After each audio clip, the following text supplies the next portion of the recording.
Damn, that's crazy. Okay, I'm gonna blast through these notes as quick as possible. By the way, that guy went to Dayton University. Then you can find Dayton University. And then you have, I just wrote septum piercing here. I don't know, because you have the septum piercing. Mm-hmm. What? I'm curious, because there's a lot of septum piercings out there. Why are so many women getting septum piercings? Honestly, I've had mine since I was 15. Like, I've had it for a long time. At this point, I wouldn't want to take it out. It's like a part of my face. Can I ask, what do you like about it? I'm just curious. What do you like about it? Honestly, I mean, this one specifically, I changed it to a more blingy one, so, you know, sparkles and stuff in the light. It looks nice. I think it just, like, complements my face and my aesthetic.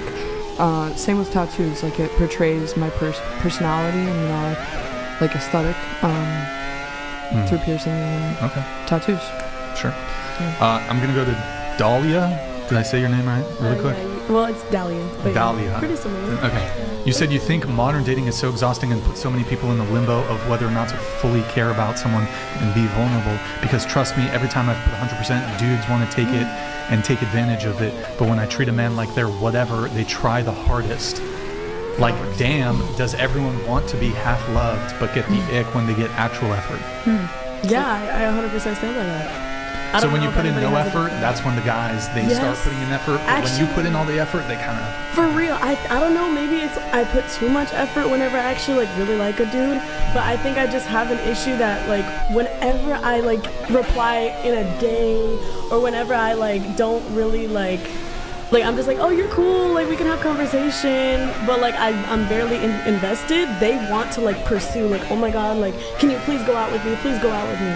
And I don't understand that, because I like being in relationships, or at least I would want to be in one. Sure. So I would think that if I'm giving you 100%, I would get that 100%, but I feel like it turns opposite when I give them 100%. Before you continue here, I just wanted to say it was nice to meet all Andrew? of you guys. Wait. I hope you have... Andrew? What? Wait, the box is leaving? I need you for 10 more minutes, and I'll get into I need 10, 15, and I'll get into the notes for why, okay? Okay, yeah, I'm gonna... But gotta move it because where we're at. I'm gonna get... So I think there are some panelists here who had specific grievances with you, Andrew, so we're gonna jump right to those. So let me see in my notes here who had them. Natalie, did you have specific grievances towards Andrew? No. Okay, so then that was it Joy? Grievances towards Andrew? I think so. Not specifically him. Like what? Or was it Nicole? Wait, is it Courtney? There was an episode where Andrew was speaking with Nala. Nala. She was a return guest, a converted Christian, and I just felt like she should have been celebrated for her newfound relationship with God, not condemned for her past. So it just didn't sit well with me because as much as I agree that she shouldn't be giving you all of this new Christian advice because this is how you've devoted your life and this is the path that you've chosen to walk down, I think that it was worth celebrating and acknowledging her for her changes. I'll second that. Andrew, before you respond, this is what she wrote precisely. She said, I don't like how Andrew and his wife treated that ex-porn star. I believe a godly man would understand repentance, and a key concept of Christianity is becoming new again. Why do okay, that's something else. But Andrew, do you want to respond to that?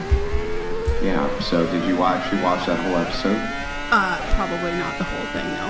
Yeah, so let me explain to you what actually happened to give you some context. Early on, a lot of people were against Nala's conversion and said that she was grifting and a liar and a scumbag, and I went to bat for her, defended her.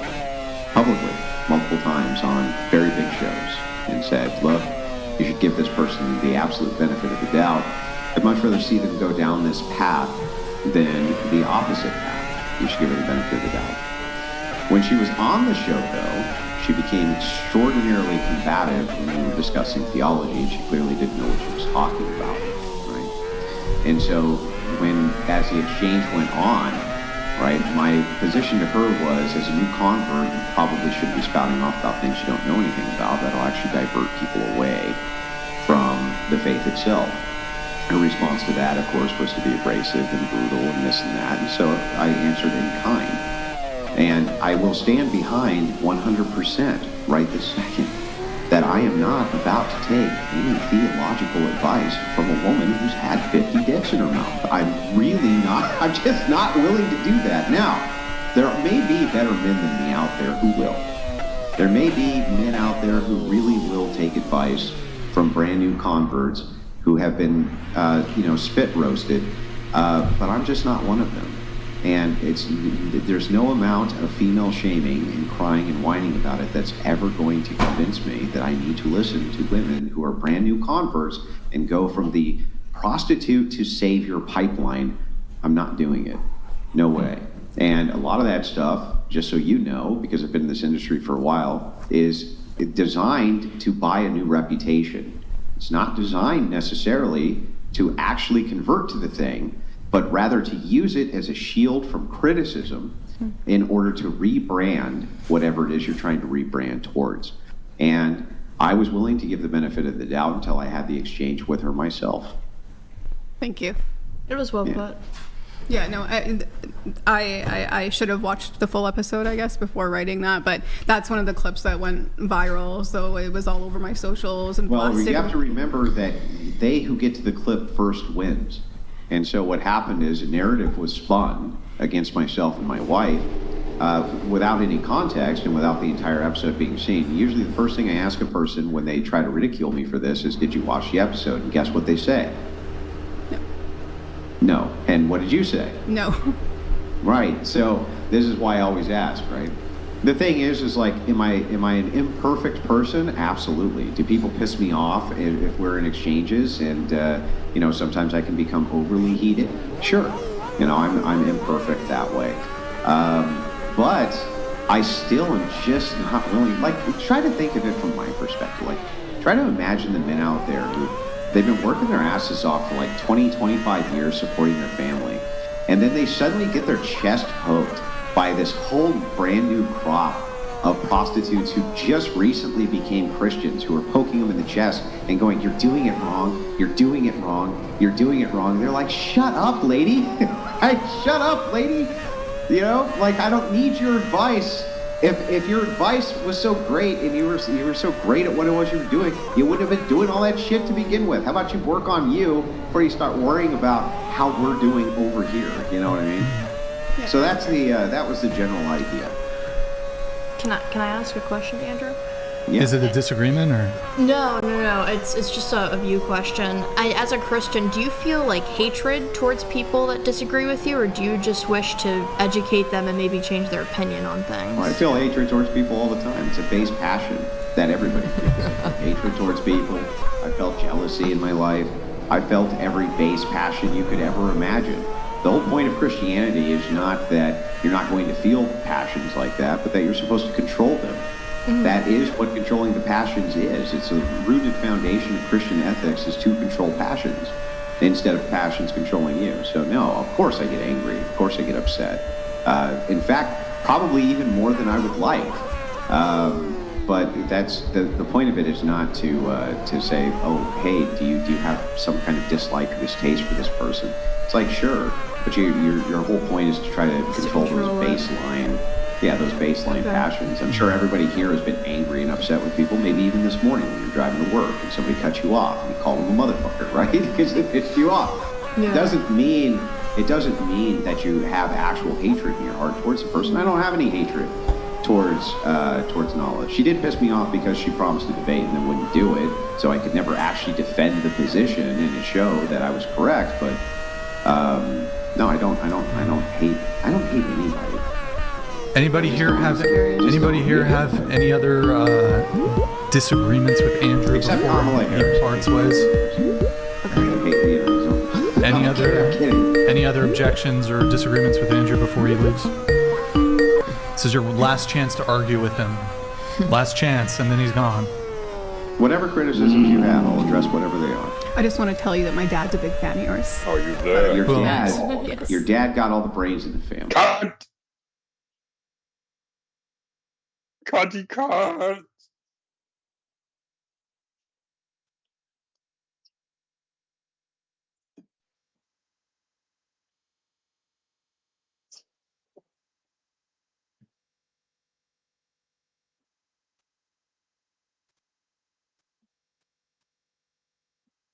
Shut up. Your fucking mouth. Start the goddamn stream, you fucking piece of shit. Start the goddamn stream. Don't make me ask again, you little shit. I pay your fucking bills. You understand me? You understand me? You understand? What you need to do is start that fucking stream, dog.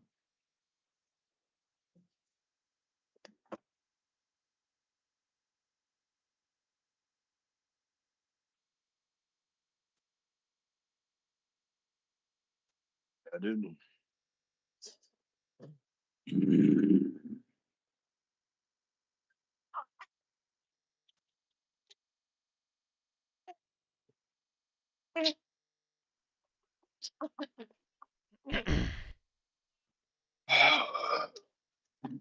What are you gonna stream? What do you mean? What am I already streaming? What the fuck are you gonna stream? You mean what am I already streaming? Bitch, you better fucking tell me right now, dog. This guy's a fucking gay retard. Holy shit. Tell me what is it gonna be, dog? What is it gonna be implies future. Yeah. But What not, is it not gonna present. be? Fucking faggot didn't start the stream yet, dude. Like fucking holy How fucking fucking retard, gay is this dog. fucking faggot, dude?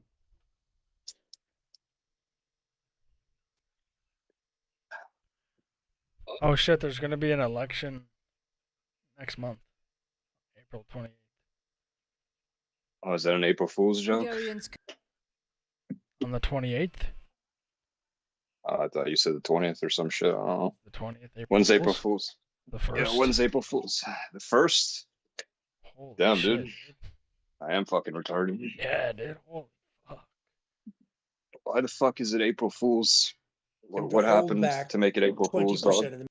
Brown's LBJ mistress and put them on air. Interestingly, the interview I'm asking you a question. she did with Geraldo Rivera seems to have disappeared as well, but you covered much of the same ground. She was admittedly his mistress. He said, I'm going to kill him next week, and then I killed that son of a bitch. It's interesting to know that virtually all of the material they released is designed to reinforce the false narrative that Oswald shot Kennedy and acted alone, neither of which is true. I'm sorry I cannot join you today, but if I'm able to, I will. Certainly tomorrow, I would be happy You want to come some on. Be kettlebells? safe. RJS. Why not? So that's Roger Stone saying this is a whitewash, just like with Pam Bondi, and she didn't know that. She finally figured it out because we have whistleblowers we had on that got to her, the FBI. Pam Bondi's retarded. She put the cover note saying I've been BS. They didn't rate it. The feds didn't release it. They made the head of a step down. Come on, Alex. Come on, dude.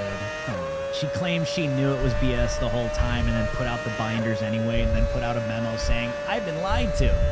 Come on, dude. New York, FBI. Comey's daughter's still there.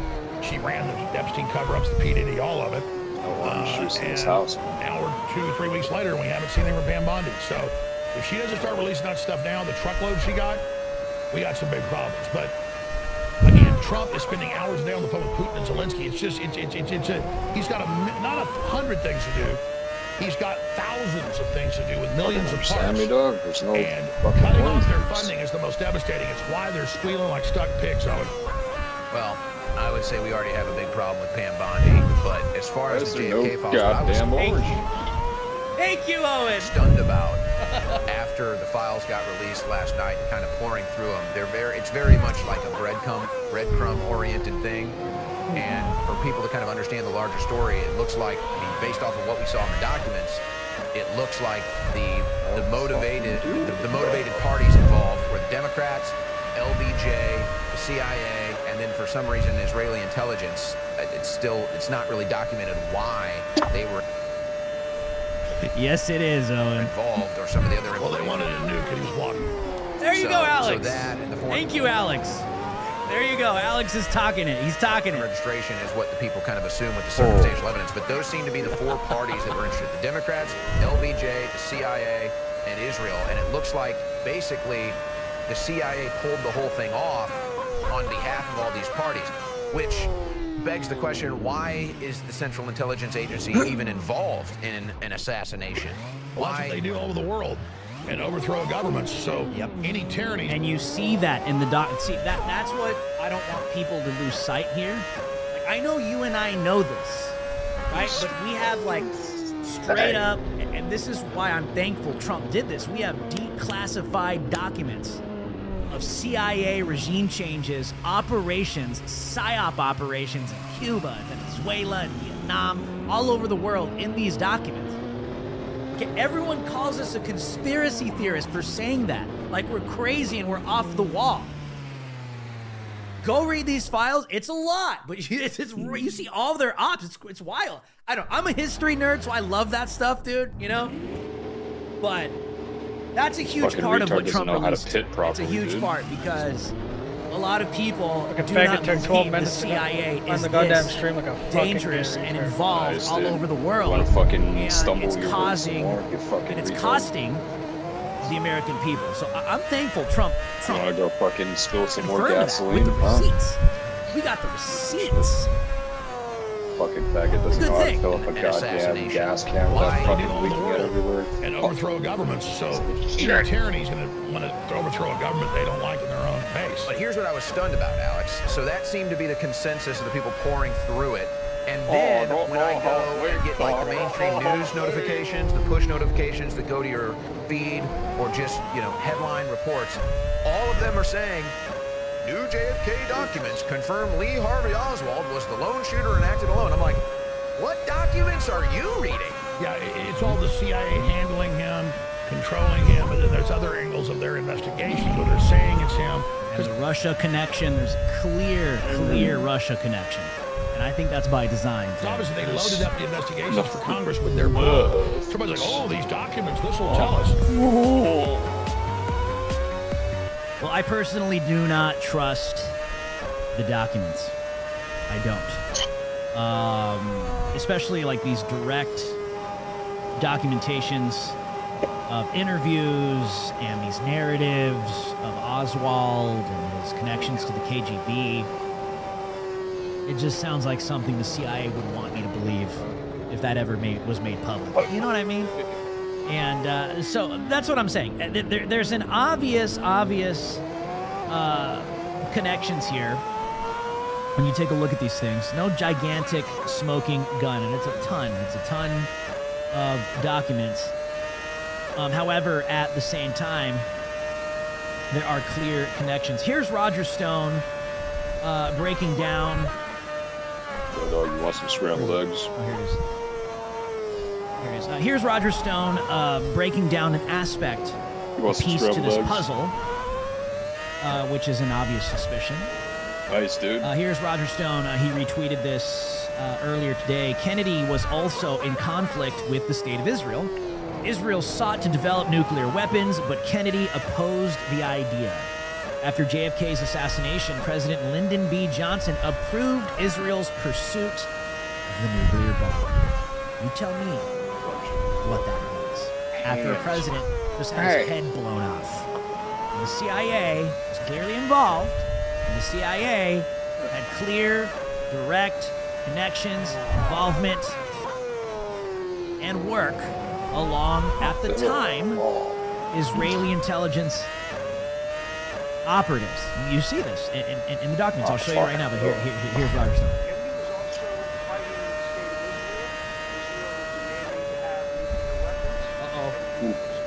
Uh-oh, you're not, Roger,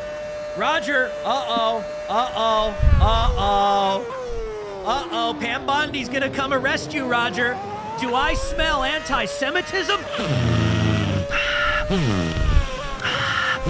I smell some anti-Semitism, Roger.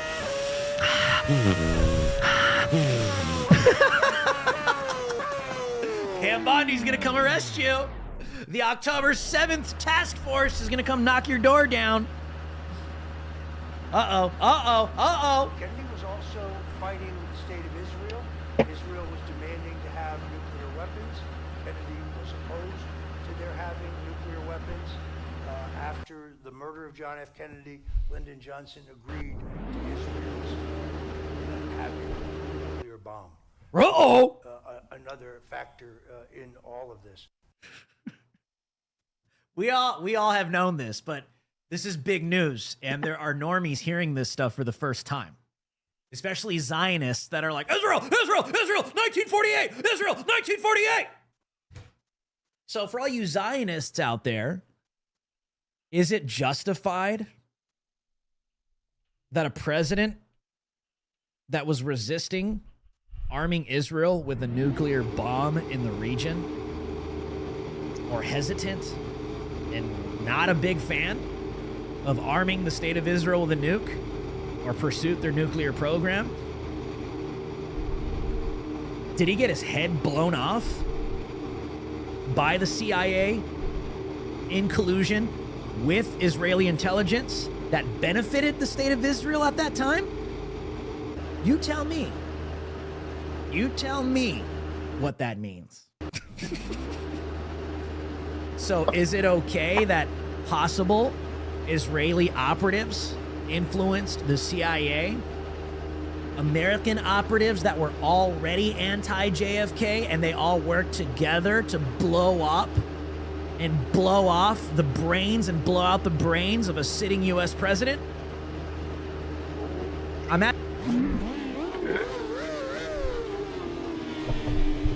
asking the Zionists out there, you tell me, huh?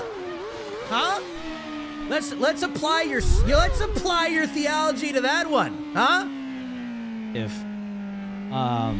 CIA American intelligence operation that led to the assassination of JFK, and I think there is a clear motive for intelligence operatives from Israel at the time to influence, in collaboration with the CIA, to remove any stumbling block preventing them from achieving the bomb. That's clearly what JFK was doing at the time. So you make your own conclusion based off of that one yourself. You make your own conclusion based off of that one yourself. Okay, well, we could look at some other highlights as well. I want to report on this. Some of the highlights uncovered by internet sleuths in the newly released JFK files that we have seen floated around, and some that have already been mentioned. Lee Harvey Oswald was reportedly considered a poor shot during his target practice in the USSR. And you can see that here highlighted in this document within the JFK files. Lee Harvey Oswald was known to be a poor shot when he tried target firing in the USSR. Who knows if he was even the guy? I think he was just a patsy and a fall guy. There were clearly multiple operatives. I mean, dude, like, you remember when the assassination attempt happened, right? In Butler last year. You guys remember that? And you remember the major difference between JFK and what happened with Trump last year is the amount of eyeballs, technology, and cameras on the ground, right? And you know, I do think it's interesting it was being filmed back in the 60s. It's just like, let's make sure we get this on camera. You know what I mean? It's just crazy. I just think that's wild. I do. I think it's wild. And I think it was all planned.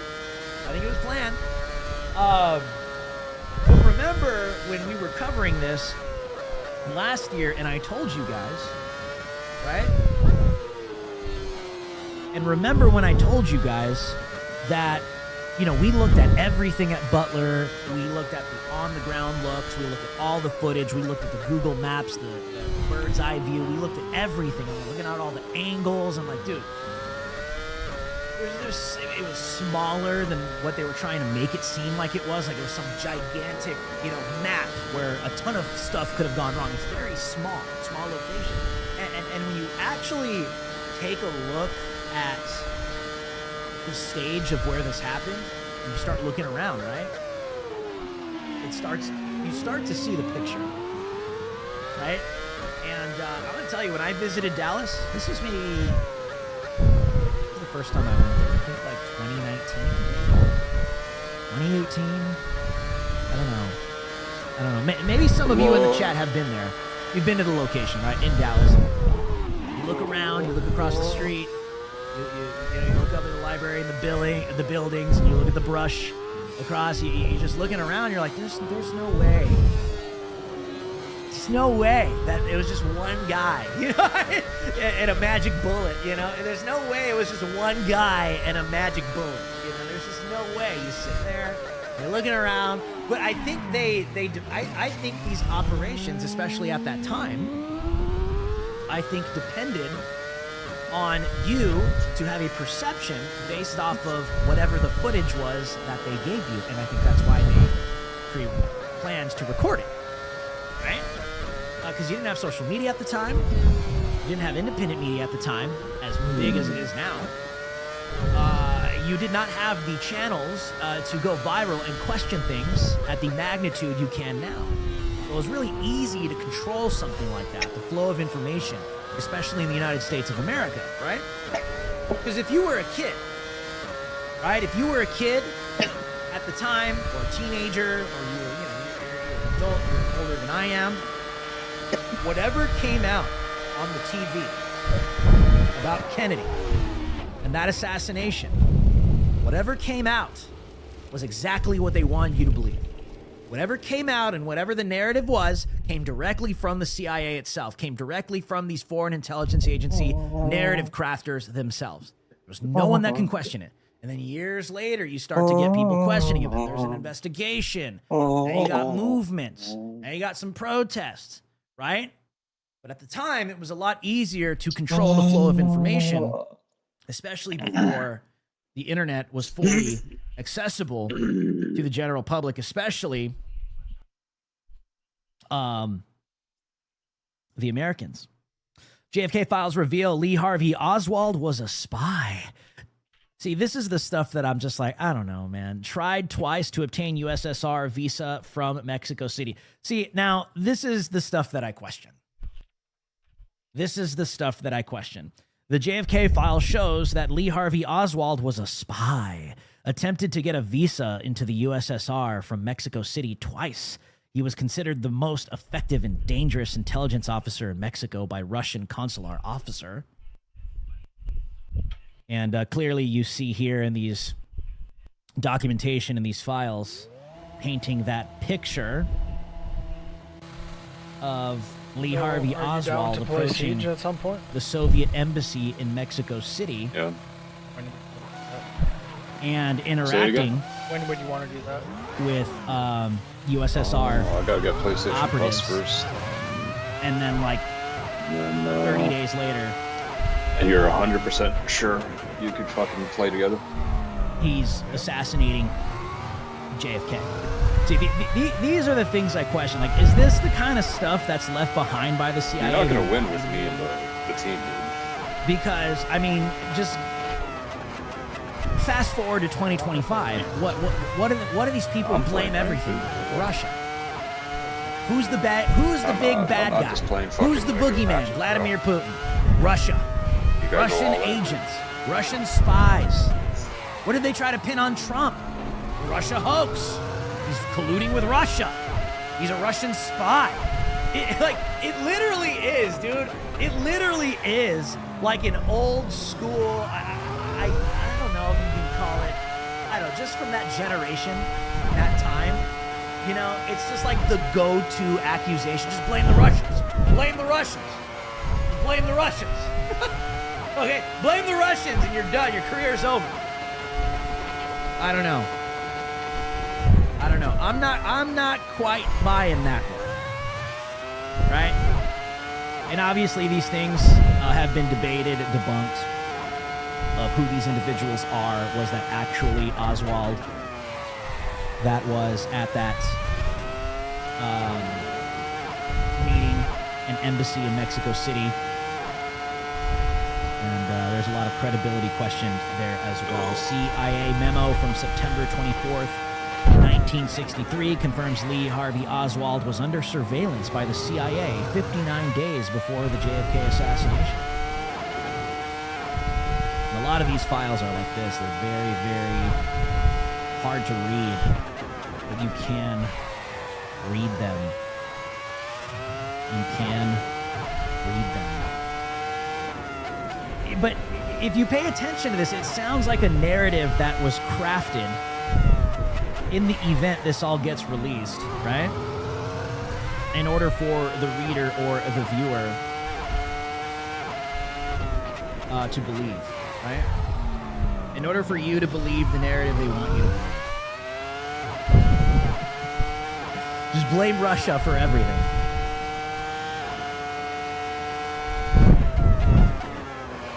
Just blame Russia. Just blame Russia. Blame Russia.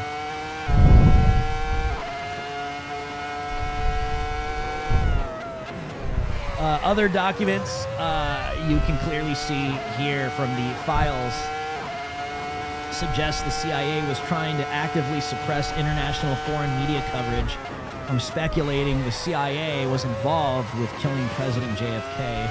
The document indicates the CIA was tracking specific foreign media claims, including those. Of course, that's their job. Not saying I agree with it, but that's what they do. PSYOPs, psychological operations via the media, right? Via the media. And again, this one we already reported on that. It was previously already known. Excuse me. A day after JFK was assassinated, Gary Underhill claimed that the CIA was responsible. Less than 6 months later, Gary was found shot to death in his apartment. It was ruled a suicide. And many reported, I can clearly see some of this is not new information, but I can guarantee you a lot of people probably don't know this stuff. Probably don't know this stuff. Subject, Rampart's John Garrett, Underhill Jr.'s Samuel George Cummings, and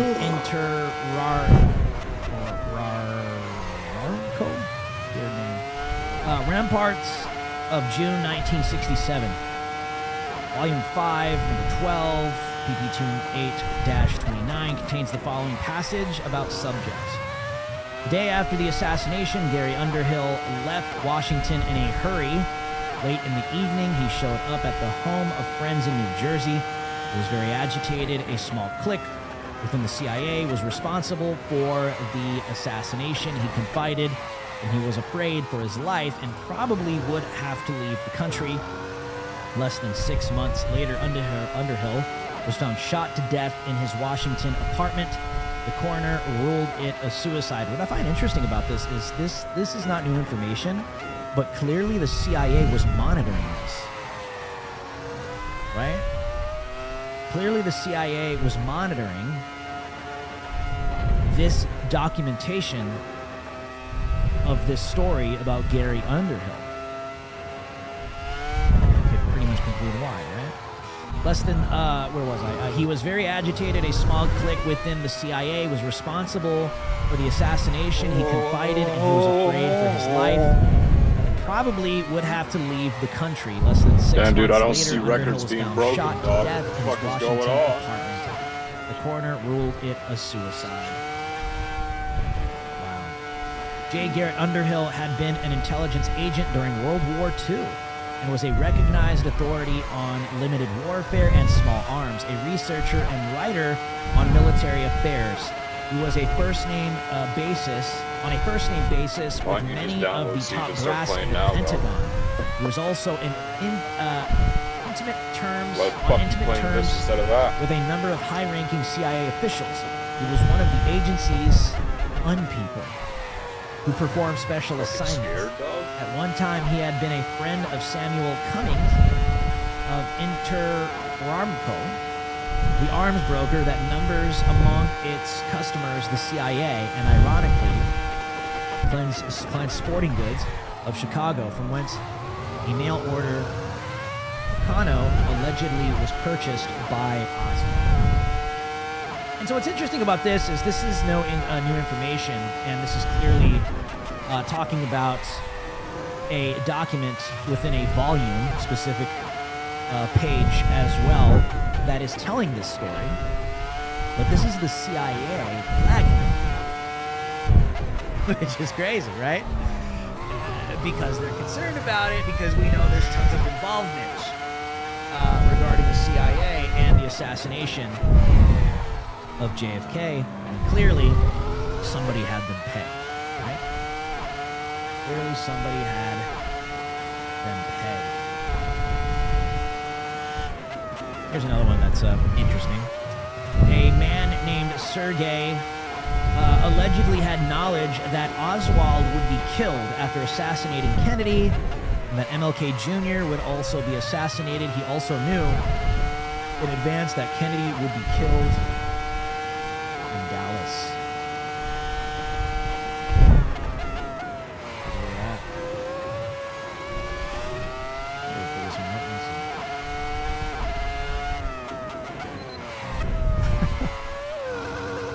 There goes I love how, like, the next generation, it's like literally getting a treasure chest and like a time machine, you know what I mean?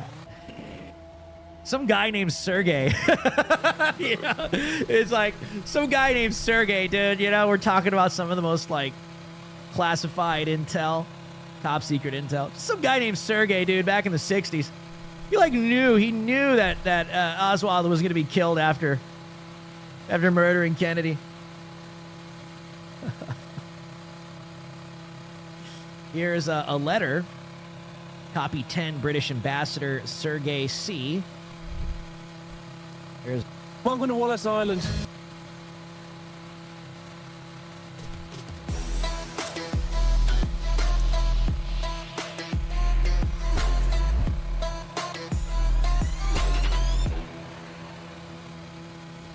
I mean, regardless, personally, I believe Opti should have lost yesterday. I think they got lucky map 1, and I think the crowd, the momentum carried. They were just on that high, and they rolled the rest of the series. But I think if they lose that map 1, they actually get 3-0'd, and they're out a day earlier than they really would have been like they were today. So I didn't think they played well personally anyway, so I wouldn't have missed the show for that. But yeah, I'm doing good, Tom. Ready for these 5 matches and to get into a few of them. Yes, sir. It's always good to see you, Pat. And what about you, Chris? How you doing over there, Duarte? I'm doing good. Same shit, different day. Great day at COD. Kind of disappointed that we haven't seen a lot of Game 5s this tournament. Obviously, it's great for our schedule. Yeah, what's going on right now? No, we're not just this tournament. Game 5s. We haven't seen a Game 5 in 25 series. Yeah. Is it actually 25 series now? Holy fuck, that number just keeps getting bigger, dude. That is insane. Why do you think we were talking about it. We were talking about when you were muted, but Pat says it's because a lot of teams didn't make roster changes when they need to, so all these teams still suck and just didn't really make any improvements, so I agree with that. I was also talking about it too, but I think the map set, right, with the maps not changing much, there's no reason to adapt, so all these teams that are getting better just are going to keep getting better at these maps and expanding their map pool while everyone else is still struggling with no roster changes and hard stuck on the same maps. But other than that, I'm good. And also, I forgot to thank you yesterday, but thank you for that the raid yesterday. Of course, that was awesome. So shout out to Zoomafia for sticking around and watching my stream. 100%, bro. Yeah, I think the biggest thing, at least for me, and I was saying this the other day, I was saying this last week, but the gap between the top, I don't know if you guys remember me saying this, but I feel like the gap between the top teams and the mid-pack is insane right now. Granted, you know, we saw an upset the first day, right, with Boston and Thieves, and we kind of saw how that played out for the rest of the weekend, so it didn't really seem to matter too much. But would you guys say the gap between the top team and mid-pack is like so drastically big right now? I mean, I think that a lot of that goes into, like you guys said, the roster changes, right? People don't actively try and get better as the year goes on. They rather just keep digging themselves a hole. And we've seen that, right, time and time again. So would you guys say the skill gap is pretty big in this game, or what? No, I agree with that. Not as bad as last year. I think last year was worse. I think this game has a massive teamwork gap. I would argue it's going to get even worse if teams don't make changes. I think they'll be changing this as well. Everyone's blowing it up. Yeah, there should be like at least like 6 teams that consider making changes, and then like 4 teams that desperately need them. But we also have the weirdest dynamic ever, where there's you know, a couple teams that are godlike online and then just awful on land. So it's like. Yeah, Pat, what do you think about Carolina yesterday? Because I know you were a big Carolina advocate. I know you expected them to do really well. I mean, obviously, we talked about it yesterday with Gwyn and some of their struggles on land. But were you surprised to see them get bounced like that? I mean, I kind of wanted to see Carolina make a run. Where's your head at with that? Dude? I mean, I was definitely surprised to see him get bounced, but dude, I mean, I know we're harping on Gwyn, but like, I don't think it's just Gwyn. I think that whole there a hurricane squad in is your mic? fucking on land outside of TJ, which is surprising. But I mean, Gwyn's obviously like, maybe they're relying on his play style, and there's a lot of kills he's getting that online that they're not used to. But yeah, I mean, that whole team is sucking. So I really don't know what it is about that team, that dynamic. They just show up to tournaments and don't look. All of them don't look the same. Sam brought it up yesterday, The but fact that TJ is the most consistent player on the team is insane to me. I was gonna say Sam said it on the show yesterday when you weren't here, but he said that Ravens is pretty much operating off the dynamic that of Gwyn, like his play style and the fact that he is playing well online. And they're kind of playing around that, so when he doesn't show up, it makes everyone's job harder and something they're just not used to. Obviously, that's kind of like an excuse, but I don't. mean think it that's does make a true. little bit of sense. But if the case, if their game plan is, hey, our only win Gwyn condition carry is Gwyn carrying us, then that team's got way more problems. Yeah, that's insane. It's great. That is true. But I do think Gwyn online to land. Like I feel like Gwyn's He needs presence. to play better. Yeah, he does. Like Gwyn's presence online, I feel like is definitely making the map feel a little bit easier for his teammates. But I mean, you can't just throw it all on one player, right? He world stars the shit teams though. I mean, yeah, they Yeah, but also. that's not good. I mean, he's got a world star in the top teams too. Yeah, but I mean, world starring them on land. I don't know what it is, bro. I feel like it's more of like a mental block against. I don't know. Yeah. What were you gonna say, Ben? Go ahead. They also, even online, have had, off weekends, and they've all pretty good, go weekend. They're pretty week to week, it feels like, as a team, and unfortunately, it didn't line up this one. But they got to figure it out, because, teams like Toronto, had a good event. Boston, all things considered, had a good event.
And so, like, amongst the, like, 4 through 8 pack, it is pretty tight. And Carolina, Tom, to your point on yesterday's show, might have peaked. Like, they could be falling towards that 8 spot, like, pretty quick here. Yeah, I mean, it's, again, like, the year, I feel like, just goes by so quickly. Like, once we get going, like, you don't want to keep digging yourself a hole. So, we'll see after the event, like, kind of what happens with some of these rosters. But one thing I wanted to talk about before we hop into the matches is there's been an update with the Vegas Falcons. So apparently Doom is going through, I guess, some personal. He's got some personal reasons as to why he can't compete anymore. Is that true? I saw his tweet. I just want to make sure I'm getting that right. Obviously, whatever he's going through, caught aside, right? I hope everything's going well, whether with his family or whatever he's got going on. So thoughts and prayers go out to Doom. But that just leaves it in an interesting position for the team. Right? First you had Kicks who had to go back. Now you have Doom who has to go back. Did they have the same reasoning?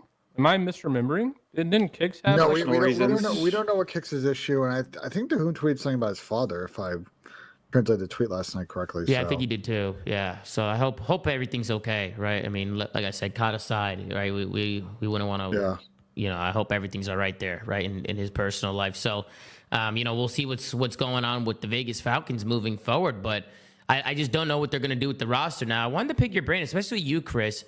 Do you see this guy on the Falcons Academy, this guy QK? Yeah, a lot of the challengers Donnie, say Donnie, why you laughing? Donnie, you know this he's guy? cracked. Listen, bro. He's Kai, cracked. we was just talking about some personal shit. Put Kai back into the mix. Gun to the back of your head. Name the Falcons roster. I don't know who is on With that the team. Falcons Academy Name all the or- players. No, the whole organization. They had like 10 different players on their team. Yeah. They needed. It's over with.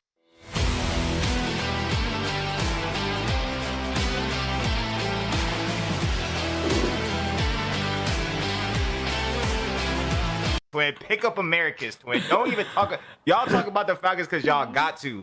They are awful. But They're We try awful. not to talk about They them need too to much, pick so up that's fine, Americans until they pick up American players or Europe. Pick up motherfucking Vortex. Then we can talk about them. Pick up some goddamn motherfuckers in Europe.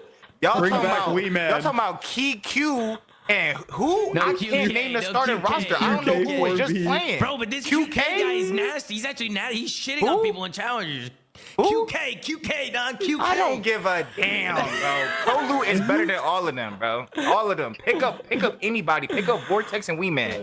Yeah, I mean, They you're got hella money. You're not wrong. You're not They wrong. got hella but money. I promise you, I couldn't name the Falcons roster. You're not wrong. But shit, if history is going to repeat itself, they're just going to bring a guy in from the Challengers roster, and it'll probably be him because he's an AR. So. Bro, he's been cooking, bro. He's actually been cooking. I mean, I see what Donnie's saying. I mean, I just Pick up America's twin. like that. I just think from a They realistic got too much standpoint, money, bro. I don't think they're doing that till next season. If they are gonna do that, I think they're gonna wait till next year. I mean, this Yeah, year's they already finna break my record. They finna break my record.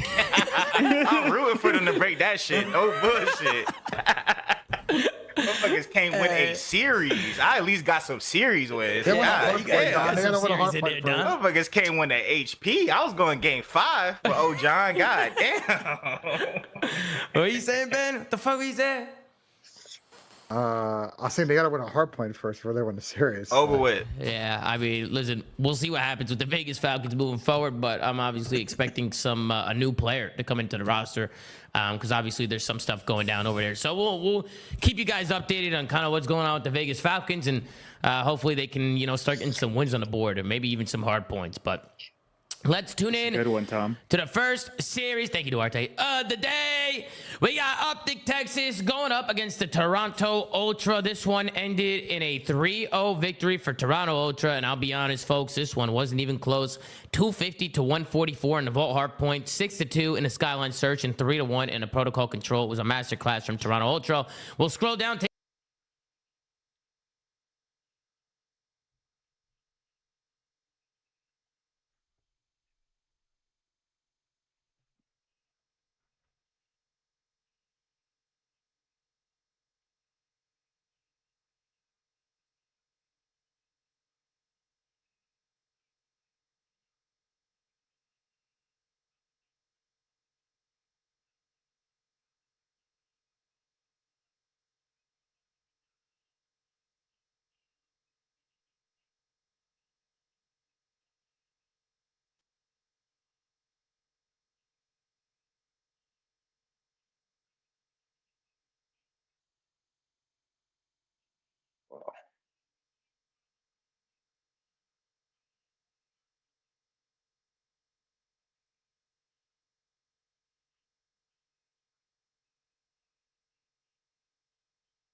Take a look here at the scoreboard. Looks like Pred. Yeah, this was not good. Pred, only one positive for Optic with a 1.05, but everybody else, I mean, 0.93 from Dashy, 0.75 from Shotzzy, 0.78 from Skies. And then on the other side, you had Beans with a 1.29, Kleenex with a 1.22, a 0.91 from Insight, and a 1.18 from Joe Deceives. Everybody's been shooting over on the Toronto Ultra side. We'll take a look at the match MVP. It's going to be Benjamin Beans with a 1.24 in Hardpoint, a 3.33 in Search and Destroy, and a 1.05 in Control. So another day where Beans is getting the match MVP. This guy's been turning up here at the major. I mean, Pat, we'll start with you after that reaction. What happened here today, Pat? Was Toronto just too strong for Optic or what? I don't even think Toronto were that strong. I thought Optic was horrible, bro. This was an ass whooping, belt to ass every map. Yeah. Yeah, I mean, they came into this series, Toronto did, with a point to prove, I think. I think Beans, I saw an interview, Beans was talking about like, the Optic crowd or whatever.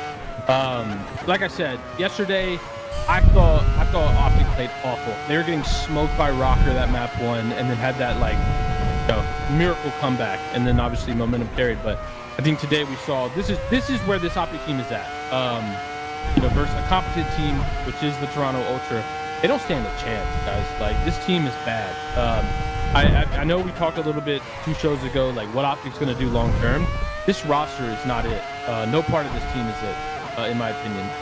So I think they're obviously going to have to find a replacement for Skies. I thought Skies looked horrible all tournament long. Like, I know his mentality, and obviously it's a last-minute team change, but like to come into the team and be like, I'm just going to sit in the hill and hope everyone gets kills and we win, that strategy is insane, first off, for any player on any team. But also, trying to fill a desperate Optic gaming team that needs help. I think Pred is lost on the map. And I don't think Shotzzy can get kills either. Like, Shotzzy does some brain-dead stuff sometimes. So, all in all, Dashy's the only player on this team who I'm like, damn, this is the only guy that, like, consistently does okay. Everyone else is super inconsistent. Obviously, you're probably going to build around Dashy and Shotzzy long-term, but this team still needs to blow it up. If I'm an Optic fan, which I'm not, there's absolutely no hope currently. And if I'm a fan of this team, I'm desperately wanting them to make a 2-person change ASAP. I don't want to wait. I don't want to fucking play league matches and see how we do, because honestly, that won't be indicative of how good this team is at all. They need to make a change. They need to capitalize on the moment. There's like 5 teams that need to make changes. They should jump early and get the best players possible, and go from there. Because yeah, they got belt to ass on land at their home event in front of their home crowd. Their crowd was silenced, which is insane. And this isn't even nearly close to the best team in the game. So imagine they played Thieves or FaZe, or any of these other teams that are better than the Ultra. It would have been even worse. So that's my kind of thoughts. I think they got lucky yesterday. Obviously, they beat a terrible Rocket team who also needs to blow it up. But yeah, this team cannot keep going as is. And if I'm an Optic fan, like, time to get the pitchforks out and beg for some changes. Absolutely. What about you, Chris? What did you think of the series?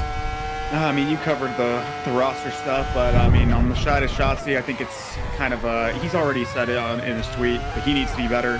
They're at the point in the year where, yeah, they've gone through a couple roster changes, but he's had a massive fall off when it comes to his Major 1 performance. Sure, he had a good series against Miami, but like the way people like talk about Shotzzy is like the way people talk about Paco, and he's not even relatively in the fucking realm of how Paco is playing currently. So this guy's got to figure it out. I think the way their playstyle meshed MW3 was good because that game gave you a lot of room to like finesse and play your life and backstab people, but this game is so oversimplified that a lot of the type of plays that Shotzzy likes to make, sure, he makes them in 8s. Sure, you see Twitter clips here and there of Shotzzy making like some crazy plays. But at the end of the day, when you're at a major and teams are playing very disciplined, and they're basically putting you in a chokehold. You need to fight your way out of it, and you're not going to just bail yourself out by doing a 360 spin off a fucking Top Cat onto P1. Like, it's not going to happen. He's got to figure out his game plan and his play style on this game, because the way it's developed, he's just massively fallen off, and that's regardless of their impending roster just like situation. Like, he's just not good right now. So roster aside, the guy's just not playing Black Ops 6 the way it's needed to be played. So yeah. And then on the Toronto side, I mean, dude, they fucking tried. They look good. We're going to talk about them again. So I don't got much to say, but it's good to see Bean stepping up, because I was high on him, and he had a little bit of a fall off. We were kind of waiting to see him come back up. Jodeci is still playing well, and Kleenex has been pretty quiet throughout the season. He's obviously turning up at the major as well. Bro, he's been super turning up. Kobe's been going great. Kleenex is going insane right now. Ben, let's get your thoughts. Day one, I felt like I could take on the whole wasteland by myself. Goodbye, hunger. So long, disease. On a series, what you think? I think you guys kind of echoed my sentiments about this Optic team. I thought, Study put it best a few weeks ago. They play hero ball, and felt like this weekend that's what was going on, and it maybe worked against, say, Rocker team that was absolutely dead and probably facing 2 roster changes, but against a Toronto team, to your point, Pat, that's pretty competent. These guys, outside that first rotation on Vault, got completely outclassed in this series. And you get a full rethink on how they play the game both individually and as a team, no matter who the 4 is here. I tweeted on a mid-series, this was one of those matches where Optic really needed, because of obviously the new team change and the type of team they were playing, you need that crowd to kind of give them that energy and that pop, and it felt like AG was kind of feeling it in the beginning. But I'll be honest, after that first rotation, the crowd went silent. And having been to Madrid and see what the General Mids fans do, and even the Heretics fans at the event, I think the Optic fans, for as loud and as present they are, especially in North American and sometimes European events, they got to do a little bit better. I think they were about a C+ today, and I think the squad could have used a little bit of an extra boost to try and get something out of this one. Not just used. Their only hope was the crowd and momentum. That shit wasn't saving. Like, no, they're probably losing. That was their only hope. Bro, that shit was There's no chance otherwise. That shit was pin silent during Their only hope was somebody getting injured on the other team. That was their only hope, man. That was their only hope. I wanted to ask you, Don. Obviously, these guys very well on Optic, and they've been struggling right now. I mean, are you surprised, Don, to see a roster like this is struggling in Black Ops 6? Bro, some like curses might be real. You win champs, just blow the whole organization up, bro. Like, I don't know what's going on. Those guys are awful. They need a 2-man change. Kenny literally had a .3. Like, the most bizarre shit was happening with them is over with. Whatever like structure they have, that shit just needs to get thrown out the window. It's over with. Yeah. Like, especially the shit that I've heard, like, from and like within the team, like I've even been in calls with Brandon and Kid, like the team, it just sounds like some shit that I went through on like Paris, you know what I'm saying? Right. And they're Optic, you know what I'm saying? So it's just like at that point it's over with. It's over with. Just blow the team up. Like, they're all great players. Like, AG is an MVP player on a different team. Like, Shotzi is an MVP player on a different team. Like, something needs to just switch. It's not like someone on the team is bad, you know? Like, Kenny had a .3. If you have a point, there's no way he's just like, he can't shoot straight, you know? Like, the team is just completely in, like, it's compromised. It's over with. It's over with, bro. Like, can I ask you guys this? So, like, I've been watching Challengers today, and, like, there's some interesting results are working through, like, top 12 right now. But no one's really, like, taking over the tournament right now. Like, what do you do if you're Optic? Like, what, there aren't, like, obvious moves here. I mean, that's just some weird shit. Yeah, you're gonna have to do something weird. I mean, you can't even get a top player. They picked up Prolu 1 year, right? I mean, they're gonna have to do something, right? Even if you bring, I don't know, Hoop back in or something. I mean, you gotta do something, right? But this is not. This is like one of the least individually skilled games, and I know for a lot of people watching, they're probably like confused because of the Omni movement. But here's the thing: when you give everybody fucking super movement that you can basically have with the click of a button, the movement gap goes out the fucking window. This game is literally all teamwork. It's literally, that is the gap in this game. Yeah. That's why you see teams getting upset, because one team just has better teamwork on the day on the map. That's literally all it is. They have their system as a team is so fucking broken that they just don't understand and have like a good idea of what they want to do together. There's just no cohesion amongst the team. You could bring on fucking anyone that has half a brain that shoots straight, and if they change up their system and try to match the paces from these teams, they can start getting wins on the board. Obviously, that's probably not their goal. It should be their goal because they're not getting any. But this team wants to compete for championships, so this team is, I don't know.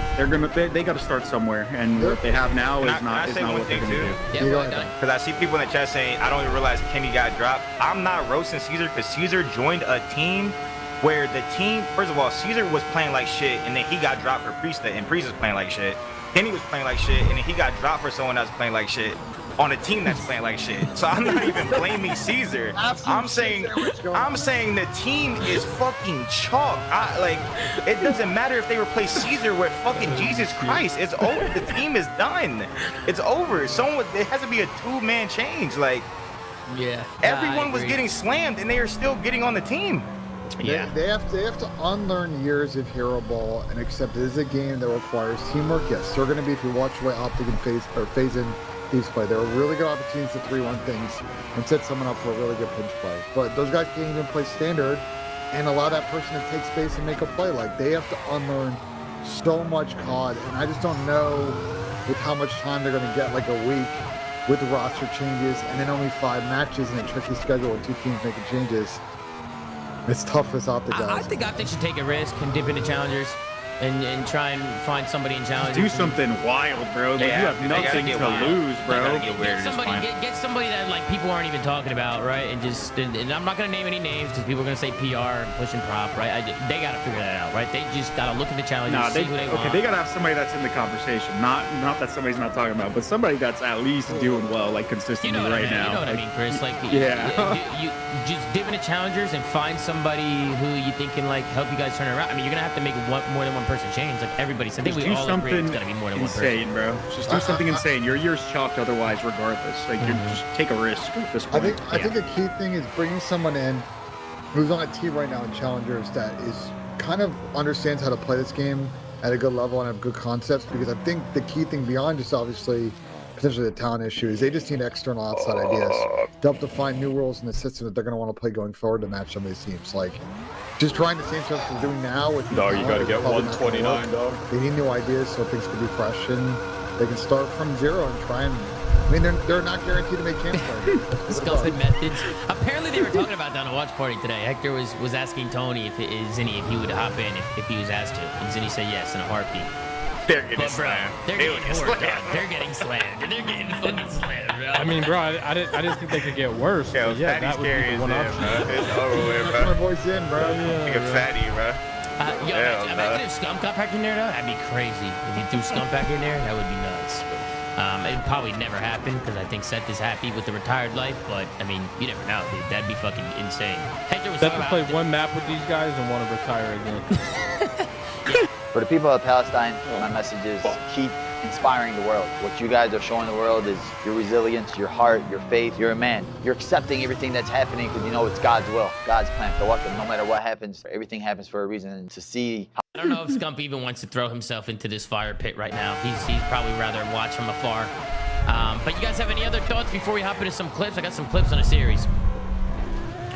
Okay, slowly. Let's hop in. I have one thing. Wait, is that going to be allowed on Twitch? I hope so. No, I just meant is it not rated too hard? Nah. We just ask you showing violence on Twitch? Oh, okay. We should I got one thing, Tom. We've talked a lot about Toronto Ultra not really doing a good job rotating the hills, and we kind of talked the stats through. This map, when you're gonna watch, I'm pretty sure Toronto won every rotation out of the one. So if they keep playing that way, which you saw a little bit in their other series as well against Boston, I think they may have a chance against Steve's throw. May. Not likely, but may. I gotta say this, bro. I don't know why there's people in the chat that are like, it's time to get Sib, or it's time to get Kismet. But you're not getting those guys. You're not getting those players, bro. You're just not, unless the only way you're able to get those players is that Optic says fuck it and drops serious bag to buy them out. They'd have to drop a shit ton of money to buy them out. It's something to where a team is like, all right, it's worth it. Let's do it. We'll sell this player. No team is gonna get rid of their best player. It's just not gonna happen. The only way it happens is if Optic drops a bag, which In my opinion, does anybody here on this panel think Optic's dropping a bag? I don't think Optic's gonna just drop a fat, crazy bag. I think if you're Right gonna now. if you're gonna drop a bag, you should wait till the off season. Yeah, you should wait. You should wait. Yeah, 100%. But just to kind of show you guys what's going on in this map. So look at the kill feed. 4 dead. Optic, clean wipe. Right? 2 guys spawn out for Toronto. 2 guys spawn anew. I don't know what the hell happened here. How the fuck do they not win this hill? Let's see what happens. Kleenexes. Yeah, dude. Look at the left strafe from Toby here. Look at the strafe. And then they don't fucking trade him. Then he gets 2. And then Joe gets 1. And then Insight comes in with the trade. Boom, boom, boom. I mean, look how different that looked in 10 seconds. I mean, if you're Optic here, you gotta trade this guy. The fuck? You have to trade Toby to back. You have to, bro. I don't know how he was able to do this, bro. Toby got the infiltrator stock on? He might, because Joe uses it. He might have swapped, because that strafe is insane. Holy shit. Wait, hold on. That's up like 50 seconds. I mean, right here, listen, right here, I think Brucey needs to slide out here in this chalet. Like, we're looking for 1, looking for 2. He stuns him, right? Reload, boom. Slide cancel this corner, chalet. If you die, you die. At least try and tag him up, make him 1-shot, boom. Skies comes in for the trade, or vice versa. Like, both of them should have challenged together there. Like, Dashy and Skies should just chalet. Just challenge quickly. They waited too long. They both just kind of sat there. Nobody challenged. They didn't challenge together. Boom, they died. They got 2-piece, and then by the time they died, they're already getting pinched. Right? Because Toronto Ultra's coming off. They're coming off spawn already. They're already behind. Like Bruce is getting shot in the back from spawners coming out front. Back it up like 15 seconds, Tom. They got the 2 kills. I want to see if they knew the splits were coming, or if that's just 100% they know the splits are coming. 1,000,000%. Look at 3. AG's already looking behind. So they're 1, 2, 3, 4. You still got 2 guys that are by line side, so you know these guys can potentially spawn there. Boom. Then once they start getting pushed up, right, Shotzi, you know those guys are spawning behind you. So why isn't AG? AG turned around. It's a delayed 4. It's a delayed 4, but why isn't AG just didn't stop like fucking cats and like just watch that cross? Like, why is he run all the way down the fucking stairs? Do you just trust his 3 team and hate to be pushed out, trying to cut them off front? I mean, yeah, that's not him doing this is it's not a bad play. It's not the worst play. The fact that Toby doesn't get the fact that Toby gets 1-by-1 pushed here and they don't double chow this guy is pathetic. And then you also got Joe Deceives in the back who gets a kill and nobody's there for a trade, which arguably could have been AG if they knew that people spawned there. Like, they probably should have hit that out and made sure they cleared this out. Can't turn around and play spawners when there's still people blocking spawns and holding new. Like, you have to do the important parts first. You have to do the fundies first. You have to get those guys out of there. Trust your fucking team to get the kills. Trust your team to get fucking pissed. You got 2 assists, 3 guys. Like, if he...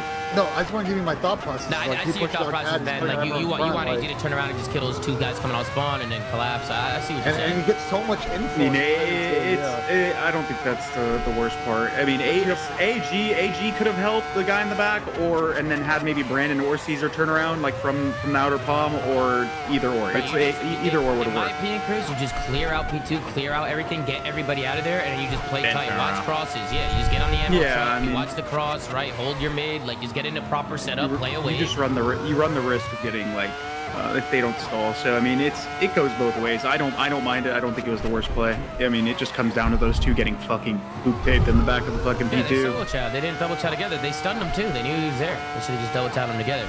And then we see going into the P3 to P4. Bro, Toronto Ultra just bullied Optic on this rotation. All of P3, they just played through the front. They won a bunch of fights, and then they bullied their way through street, because I think Kleenex, again, just goes God mode. I think he finds 2 here. He takes down Shotzi. Boom, they get all the kills, and then they just push right through and flip Optic. Look at the kill feed right now. They have favorable spawns, favorable positions. They're coming from R, and Optic just can't get a dang kill.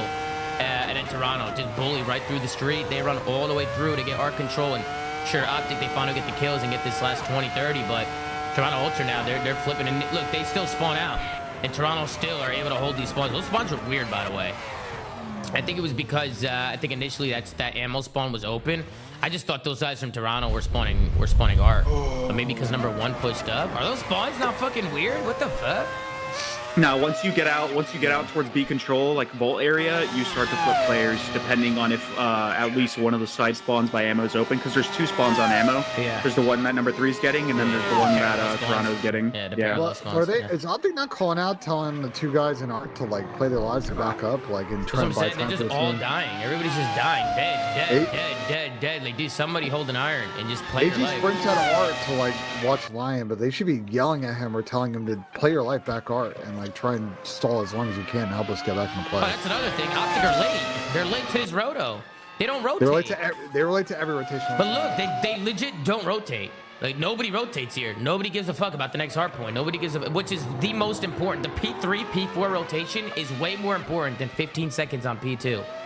Right? And no, look, you have 1 and 4. Skies and Bruce both challenging for just holding irons front. Brother, there's nobody there. Insight is running through street. Look how late Insight is on this rotation. Jamie is probably mind blown right now. He's like, dude, what is going on? There's nobody here. And then he obviously sees him crossing here, but I mean, at this point, I mean, Jamie's already putting some shots down. He goes down. Look how much space is here now. Buys time for Joe to come in. It's just, I just felt like the rotations were so bad. Is that your best time? What time you know the worst part of that clip is? There was a timing in that entire sequence. Every player on the team should have cut left. I At said, some point in that dog. 20-second span. It's not even just one person you can blame for this. You know what I'm saying? I mean, 10 seconds left. The fact that we have 3 players looking at front right here with 10 seconds left. Number two should be gone at least. He goes, but I think he's No, he goes to cat. He doesn't even Oh fucking yeah, he rotate. does. Watch. Yeah, he goes to cat. Yeah, he goes to he doesn't catwalk. even Yeah, try. nobody rotates, bro. I don't know why, bro. And this is not just Optic, bro. So many of the mid pack bottom teams don't rotate. I don't know why.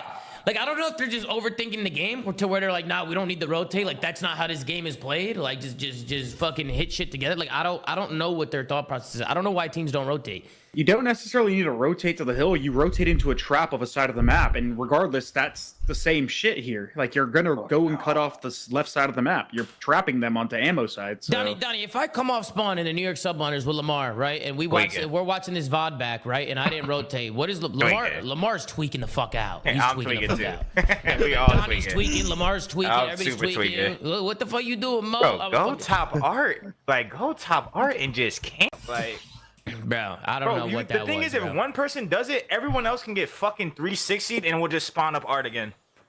Brother, like, that was one person should be art. One person should be art shooting Insight for free.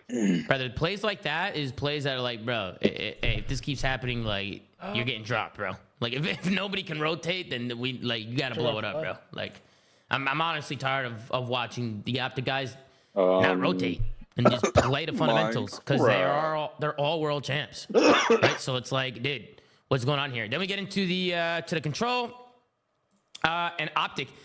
This A and B point went by so quick. I don't even know what happened here. I really don't even know. I just want to let it play out and see what the hell happened, because Optic again just gets so many kills.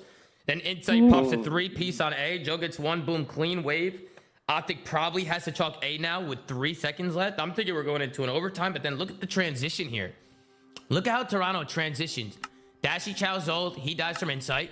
CleanX makes a pinch. He takes one out on top. You got Optic guys trying to play through P2. You got one guy top zip as well, which I don't know how he didn't pick up any of those kills there. They were waltzing right through the middle of the map. Wait, did they Pred is the only Pred is the only person that made a good play. Yeah. It's like when a team gets all this map control on you and you are trapped grandmas, your whole play should be 1, get on their side of the map. 2, play the exits on the last people that spawn up. So 2 people should just be holding. One person's holding grannies. One person watches the sidewalk push through. The other 2 players go to their side of the map, bro. Like, that's literally all you have to do. Pred's the only person that makes an attempt, and everyone else that's holding grannies over chows and dies. They lose map control. Yeah. Look how quick those 2 points went down too. I mean, it's just like, Toronto they start chirping. This guy's laughing at him. I mean, it just seemed way too easy too. What is Beans doing? What is Beans I doing? don't know. Bench tripping, bro. Yeah, look at like a gladiator. Put thumbs down the crowd. look Is he a fucking gladiator? Like I would do. Yo, what is he doing? He's thumbsing down the crowd and shit. No, Beans is fucking dumb, dude. But yeah, obviously just very, very sloppy from Optic. They struggled here today. They got eliminated. They get a top 8 placing here. Toronto to move on. Any final thoughts in this series, guys? Any final thoughts with Optic and Toronto? I just want to say I was called the madman for my take earlier this week about Optic after this event. You guys all cooked in the lens in the chat. I fear I was right. What'd you say? What did you say? No, I was saying that there's a very good chance after this event, like, you picked up Caesar and it may be a 2-person change still. And you guys all said land, they need to give him time, whatever. No, we basically said we know. We said we know. Oh,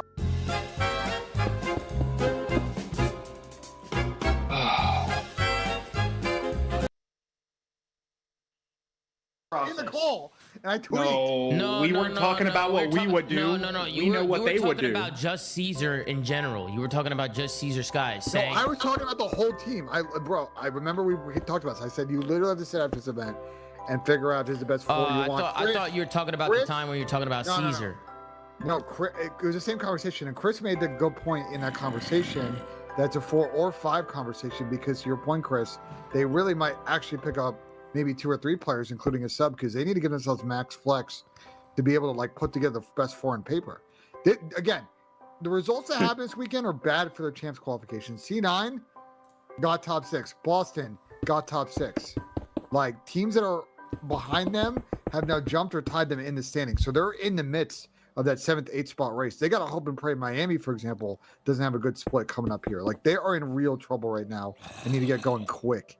These qualifiers. I think Ben's gaslighting us, Tom. What's the next series? Bro, I remember what conversation Ben was talking about, but I'm almost positive you were just on Caesar's dick when he literally just got thrown into a broken team. That's all I was saying. We had the whole conversation. Go back and watch it.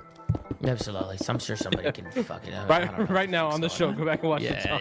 I'm all right, dude. I think I'm okay. I'm sure we'll be okay. Let's move on to the next series of the day. We got the Boston Breach going up against the Vancouver Surge. Now, a lot of people had Boston on a high horse here because they did take down the LA Thieves. So people were expecting Boston to come out different. They did. I mean, they had a crazy comeback in the map 1. 250 to 248 in that one. It was a grueler. It went all the way down to the wire. Then we go into the Skyline Search, 6-4 to Vancouver. The Volt Control, 3-1 to Vancouver. And the Hacienda Hardpoint, another grueler, 250 to 242 for Vancouver. So Vancouver Surge able to win the next 3 after going down to that map number 1. And oh, madam, it is a red carpet for the Boston Breach, ladies and gentlemen. We got a .91 from Cammy, a .91 from Awakening, a .89 from Barry J, and a .95 from Snoop.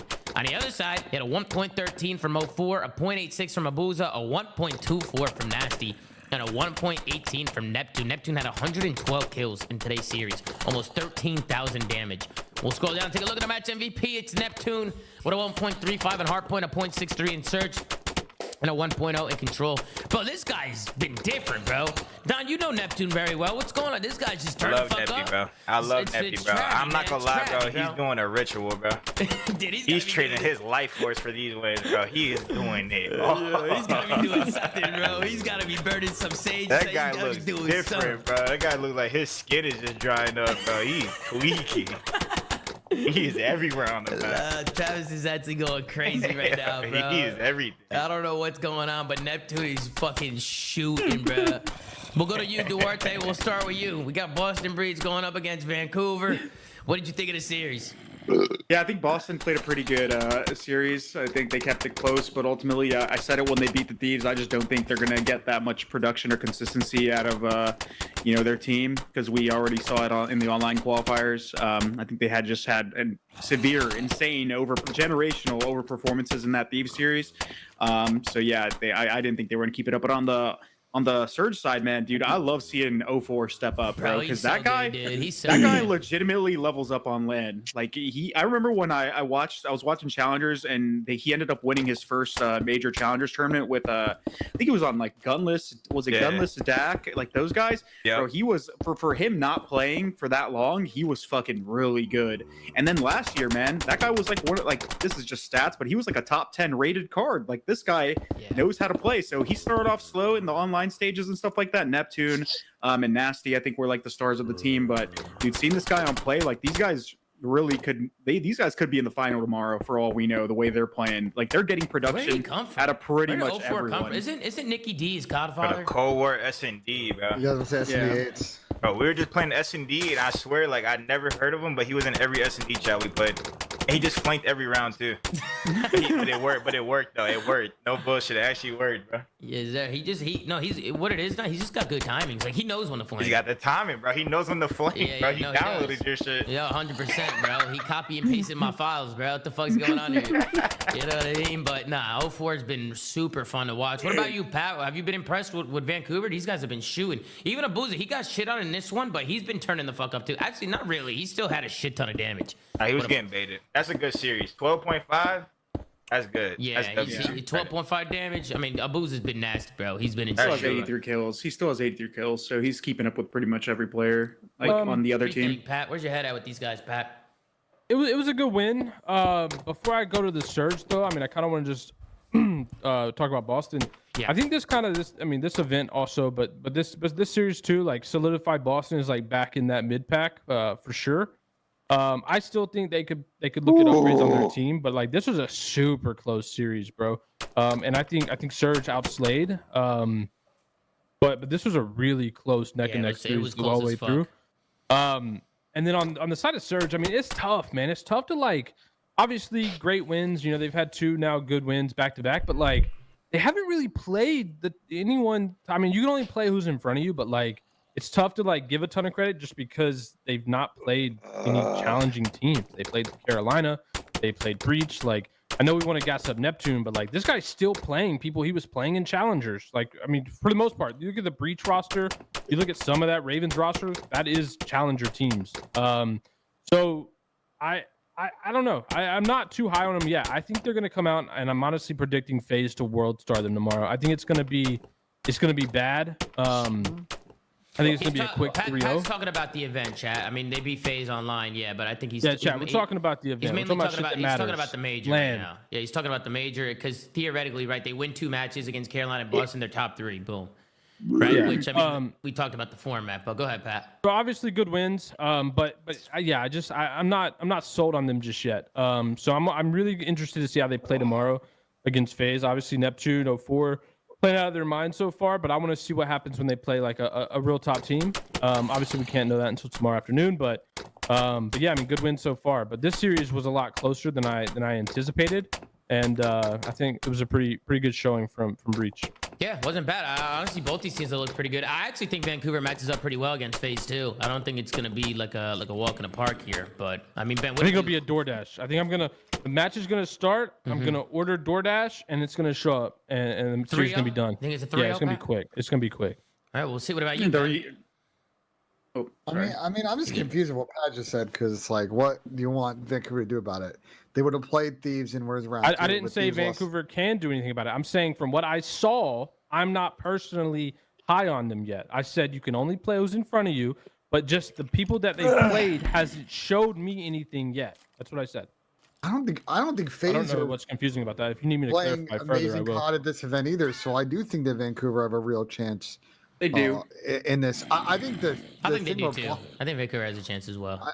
I think this is a close series, but like the one thing with Boston, and we'll probably talk about it a little bit more in the next series we cover them.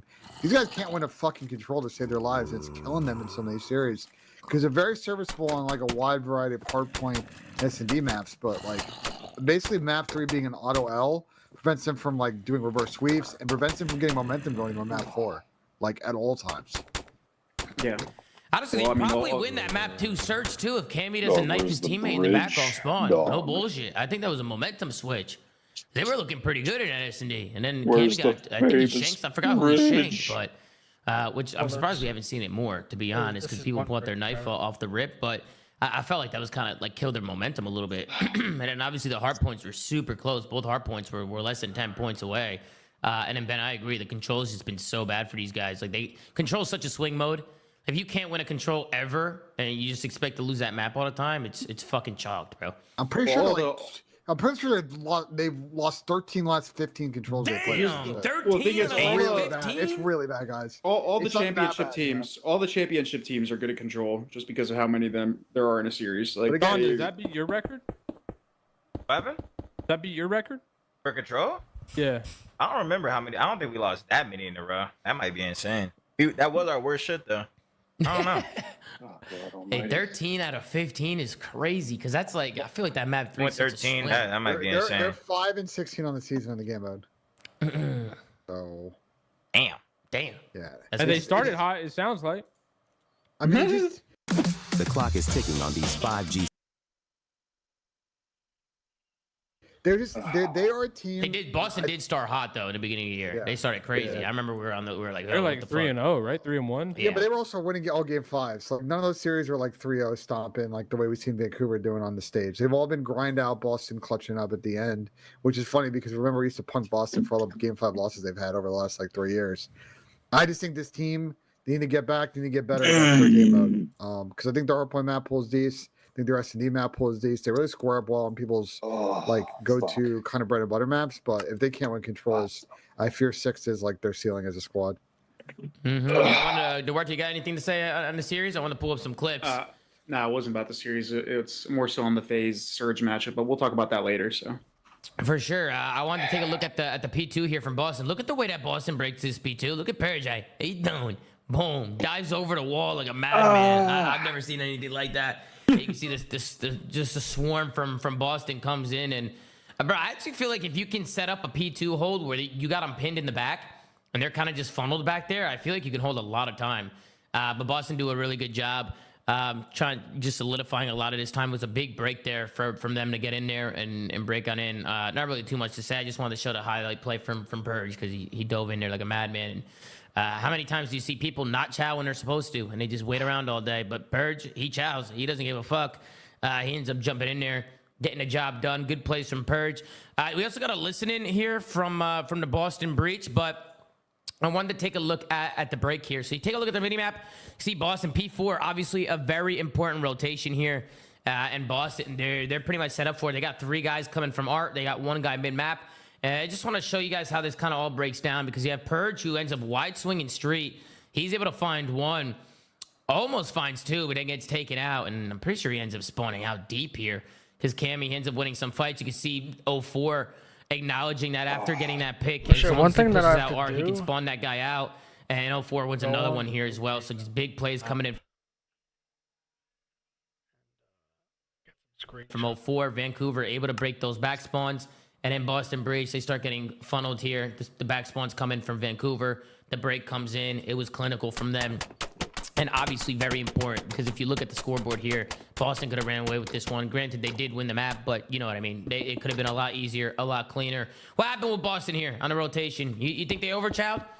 You think this was crazy from Purge? This chow here? I didn't mind it initially, but I don't know what happened after the fact. If he gets a kill, he gets 04 tagged up, he goes down. And then I think at this point, I just think 04 makes a good heads-up play, getting pushed up the map and spawning him out. I think that was just heads-up from 04, realizing the situation. And then, yeah, 04 is just able to waltz into Art. And you can see Abuza, too, even picking up the spawner behind him. And just really, really good plays. I almost feel like they should have had more presence Art, but I guess that's because they just died, right? Once Purge dies. And I don't think the play's that bad. I think Wake just gets shit on. I also 5 and 6 are both kind of like fucking around. Like number 6 doesn't even shift to look at the street, and number 5, I think he's just like down there staring at the door, but he was there for a while. Like watch number 5 when he spawns, he's kind of just like, all right, Purge is dead. What Like, is he looking at right now? I don't know. So that's why I'm saying like they 04 did acknowledge the space, made a great play, but number 5 and number 6 kind of didn't react to Purge dying. And So they that's- didn't that's like what play I was the talking exits. about, Chris. That's why I was like, maybe Yeah. they needed more art control. Because look, Snoopy runs away from it. Like once he spawns, he spins in circles for like 5 seconds, and then he ends up going back towards mid. Like he maybe should have just held this with Big Wig. Like You know? he has a sub, so I get why he won't like go out there and chow. But like at the play very bottom least, art. maybe play bottom art, or maybe like shoulder the door. Like Yeah. just like go out there, shoulder the door, get the information, Just play stall them, corner. like show your presence to make them hunt. I don't know. I feel like you just play a corner there. No, I mean Donnie, you think you could just play a corner there and just wait for him? I Definitely mean, should have helped him, but it's just so high side because like if Wake gets the kill, then like he's just in initial. It's just I don't know. yeah, because Cammy's up top right now. It's probably why he rotated over because somebody need to get initial. If someone needed to get initial, Yeah. yeah. It's just like now that his teammate got kind of gunned, it's like damn, you probably should have helped him. Yeah, Like, if you killed him, it would have been straight. Even if Big Wig wins this though, he might be dead. And like even if Wait, Big wins Wig, this?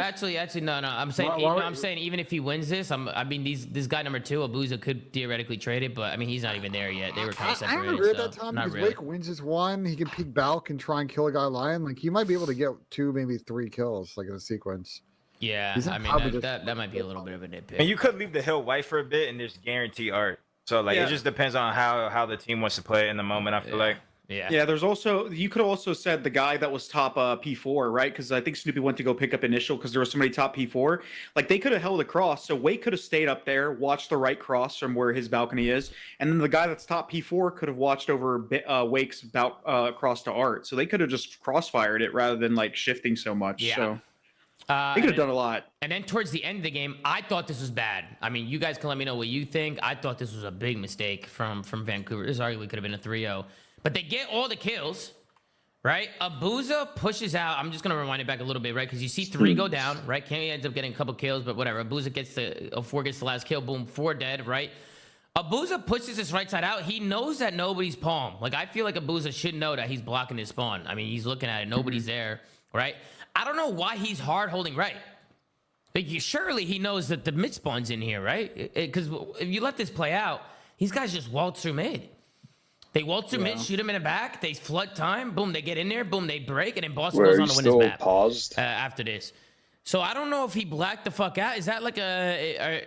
do you guys agree that he might have blacked out there? He thinks that he might not have had the timing and they could have already been advancing on him. He just doesn't have the line of sight. But, I mean, if we're talking about hindsight, and yeah, they definitely would spawn mid there. I think this is hindsight, bro. I think this is 100%. You know that they're spawning mid, no? Yeah. Well, here's the thing. At least turned after he didn't see none. Yeah. Here's the thing. So 2 people spawned up already before he even went to go peek it. So he's probably under the assumption that those 2 people already are like close pool. What was Neptune looking at? Look, Neptune comes off spawn, starts looking at the back when maybe he thought somebody was taking it out, but the timings just didn't play out like that. They had just got 4 dead. So the only play they have with them winning in 3 seconds, the only thing they can do is run through mid. It's literally the only play they have. So I'm surprised by that. I mean, Neptune goes to like Flood Hill, but I guess you think is maybe the place to go pick up fucking They didn't all go down. They didn't all die at the same time. If you pause it, you'll see 2 people spawn up, and if he's not blocking that spawn, they could have spawned P2. So he goes and peeks it, and I guess he might have thought that they were already there, but nah, number 5 and number 8 had spawned mid already. Another thing, right? Abuza has right. Nasty comes off spawn, and instead of just flooding hill and reinforcing hill, he picks up something that Abuza's already watching. 100%. Right? So it's like, Nasty, you're watching right, but I mean, Abuza theoretically should be watching that, and then Abuza dies, he gets shot aside, and then nobody's in hill to reinforce, and bada bing, bada boom. Boston get in there. I mean, great plays from Boston, but I thought Vancouver should have closed it out. I think that if they watch this back, they'll be like, what the fuck were we doing? Yeah. But any other thoughts there? Any other thoughts with that one? I mean, they're up. What was the time? How much time did they have in the hill when that happened? Like how much? They got still won off P1. What happened? Yeah, how many I'm actually seconds curious. They have to win off You want to go back? I can go back. Because assuming they're spawning out here for next hill, they should be able to kind of trap Boston at old, and they don't. So they probably fucked up there too. Here, I just pulled it back up. You want to see how much time there was? Oh wait, there's like 10 seconds left on the hill. That's going to put Boston at like 230, 240 as well. So they needed 3 seconds left to win, and they had rotation of mid. So they play the trap, they get the kills on the trap, and then they just win. Yeah, there's still a hell of time on this old hill. Oh, never mind. Sorry. Wait. It's yeah, because Boston doesn't win off. Boston doesn't. Boston. Guys have given me 6 seconds to give you an elevator pitch about how powerful Boston's strategy monitoring software is. It's vendor agnostic. Wait, who was that chick in the bikini? Doesn't win off. I don't know. Nice. This do they? No, Boston doesn't win off this. No, they don't. They yeah, that's why I'm curious. I want to see what happens here because this is a. Then I think Snoopy. I think it's either Snoop or Purjason. They just hit catwalk and find a gap. Look, I can actually play it right here. You can see right now Vancouver. They end up rotating. They get in here. I think Cammy ends up dying here. He goes down. Right, Purge gets traded out. There he goes. Boom, everybody's dead. Vancouver's here, and then look at the spawns come in. Right, Hills left white. Vancouver should know that they're spawning out P2 based on the spawns. And Boston they just flood in. They just flood in. They get the trades, and I mean this was a clusterfuck at the end, bro. It was just Boston made a really good play by basically like giving up like the hills to open up the spawns, and then that's why Vancouver spawned back there in the first place. So yeah, I mean good fucking play. Holy shit. Yep. Wait, hold on, no. It was this the map with the insane spawn in the back on P2? I have no idea, but. Where someone was in the back of a P2 on a third rotation and someone spawned behind them? I think it was this map. I have no idea, but let's move on to the Hossie. Then I had some clips here in the Hossie. Last Rock Hill, I thought that Vancouver did a great job holding this. Again, like Boston, if they could break this hill, right now they got about a 30-point lead here. So if they can break this hill here, I think it'd be great. But they just go one by one by one. I mean, Vancouver have a great setup nonetheless, and I like that Vancouver's got this pushed out as well. And 04, I thought he was gonna pinch for a second, but he ends up playing tight. Look at Purge, one by one. By one, look, they didn't even wait for their team, right? Like if Boston get a proper hold, like a proper push here, instead of just going one by one all the time, I actually thought that they would have been able to break this. This location actually and then I might think be they end up perfect. doing it again. Look, Awakening waltzes in by himself. This is kind of where Cammy ends up getting a pick, but again, I don't even think they break this. I think Vancouver hold on here, and then yeah, boom, boom, boom. They bring it all the way back. I said sweet. Couldn't Boston have had a way better opportunity there to break? Bro, They just Rock, waited for each all other? right, I'm gonna tell you now. Rock is a trap hill because unlike this hill, there's no rotation to P1. Like you rotate from P1 off of the rock. So pretty much, regardless of how much time is left on Rock Hill, you're basically playing for it for the most part. So they should have set up a fucking break, not through the front. Start taking routes. Go fucking office. Flank close. Flank bottom. Whatever. Play for. You're not going to get all of that time unless they fuck up and let you break from the front, which most teams aren't going to do that, right? They're going to watch this shit. So like, go set up a break, even if it means you're getting 20 to 15 seconds instead of let's say 30 to 40 off a miracle break. Just fucking go set up a break. There's no rotation of P1, so you're always playing the scrap. If you are going to hit front, you might as well do it together. No? Yeah. Like, Yeah, I mean, 100%. it's like, bro, the one by one. I mean, bro, just give it 2 seconds. Wait 2-3 seconds. Just give it a second. Wait till everybody gets there and then hit this together.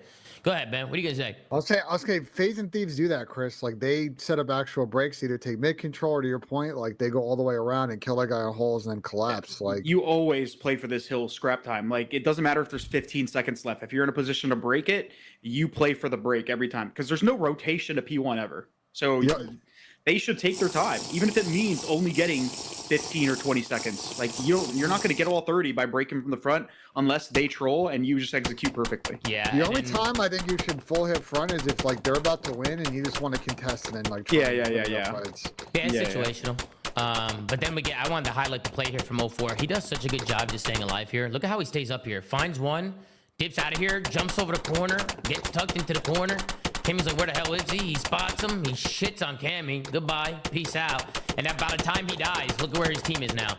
Right? His team's here. They get the trades. Boom. Well, Neptune got shit on, but the trades come in and Vancouver were able to get the back spawns here. I just thought 04 there, just buying time, like him just staying alive and just making that play was such a big play here for Vancouver. If he doesn't do that, Vancouver arguably... Hold on now. What the fuck, dude? We like this play that Wake's doing here? Like, we're not even gonna peek back driveway and try and like, I don't know, get info, back them down, like try to make them nervous. He just licks a corner and fucking ill. Doubled up. We're cool with I that. kind of want to see the rest of the rotation here when 04 let's is see here. it. I'll play it out. Because as soon as That's a terrible one. So hold on, man. The fuck is No, Big because Wake I really doing? want to touch because I think this play. I actually think this.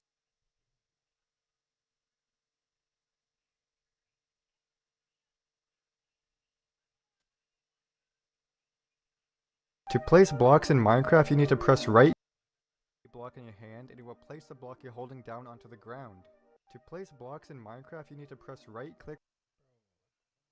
Great. This is the fastest.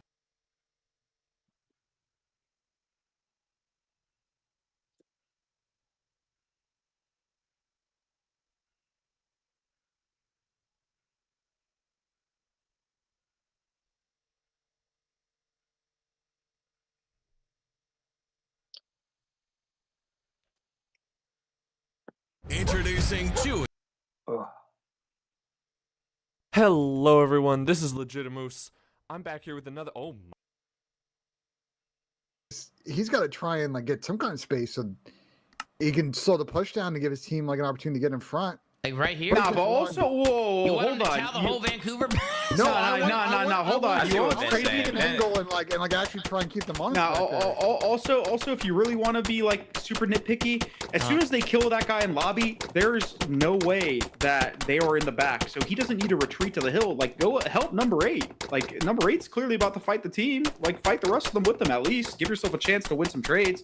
Yeah, you're probably going to run into, like, 3 of them, but are we talking about have favorable angles. Are we talking about Big Wake or Snoopy here? He's just saying number 5 is actually, playing tight to the hill. Because number 5. Snoopy was there first. He thought it was Wake. He said Wake. I think number 5. Number 5. I was looking at Wake. Nah, number 5 been there. Number 5 shouldn't have played tight to the hill. Yeah, number 5 shot closet, but they got talking. Like, someone's got to turn the show. I don't know why Snoopy turned around here, because even Purge wins the fight there. I thought Snoopy was going to help him.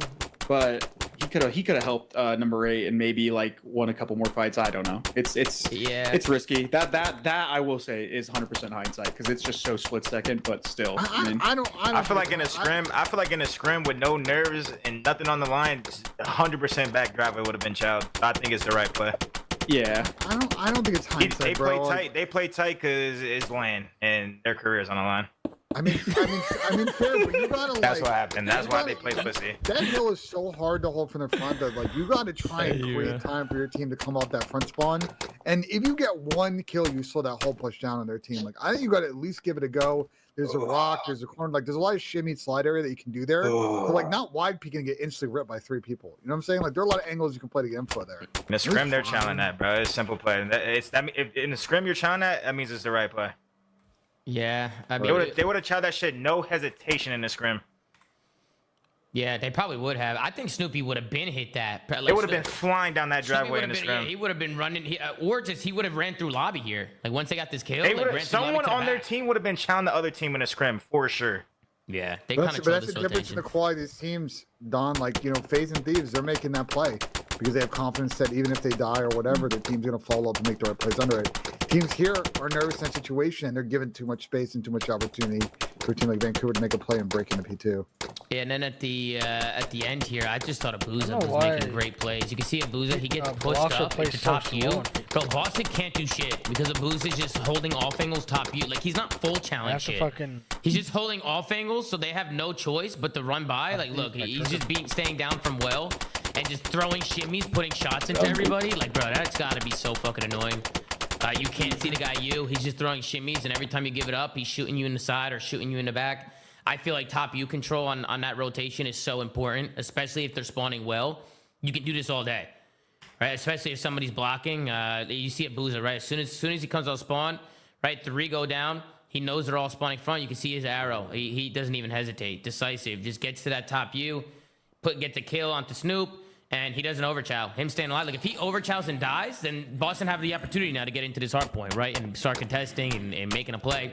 But because he stays alive and doesn't overchow shit, even right here, right? Gets him one shot, plays his life, boom, can't do anything. Great play from Abuza. I'm surprised number 8. He didn't play for Abuza because he goes up. Like if you go back, I don't know where he was going. He kills the guy top closed, and like if you're him, all right, you go like keep going close, like look close, go kill Abuza. Yeah, and he ends up getting shot in the back by somebody else. That's true, Dwight.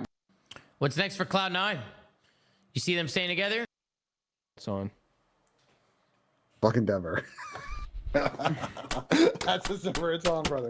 All right, let's move on. We got one more series, and then we should take a look at the bracket. We got Cloud9 going up against LA Thieves. This was another one. I mean, it looks close on the stat sheet, but it seemed pretty smooth sailing to me. I mean, the S&D got close, but I mean, the hard point was 250 to 100. I mean, that was just a bloodbath from Thieves. I think once they clutched up the round 11 search in the map 2, I just didn't see any way in hell that Thieves are losing to Cloud9. People on the desk like Alleycat and Nameless and some people, they thought that this was going map 5 before it started. I thought this was going to be a 3-0, 3-1 from the get-go. So I wasn't surprised to see a 3-0 finish here. I think LA Thieves have been looking really good other than that first day when they lost to Boston, but they must have wanted more airtime because they're smoking dust. They're smoking good shit for saying that, right? I was mind blown when they were saying that. Yeah. Do you set that tone map 1, Hydra 1v3, like they clutched up around this shit was just, I was thinking Thieves. They had Thieves written all over it. C9, like I was so disappointed how C9 played in this series because like I thought they took FaZe as close to the brink as they probably can. Taco was making plays, but the gap filling that I was seeing out of like Cloud9, like the lack of communication on some of these plays that Taco was making was fucking egregious. Like Taco makes some insane pitches and does a really good job in a 1-3 scenario playing off his team. But there were some obvious routes that he was hitting that people pick up day one in this game that somehow C9, like we had 2 people watching lane, 2 people watching middle. Like it just, I think C9 kind of ran out of gas. Well,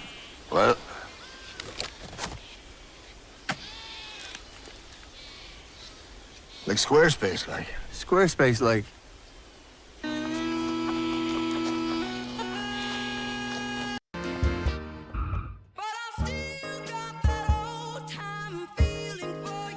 In the beginning of this series and just couldn't recover. Yes.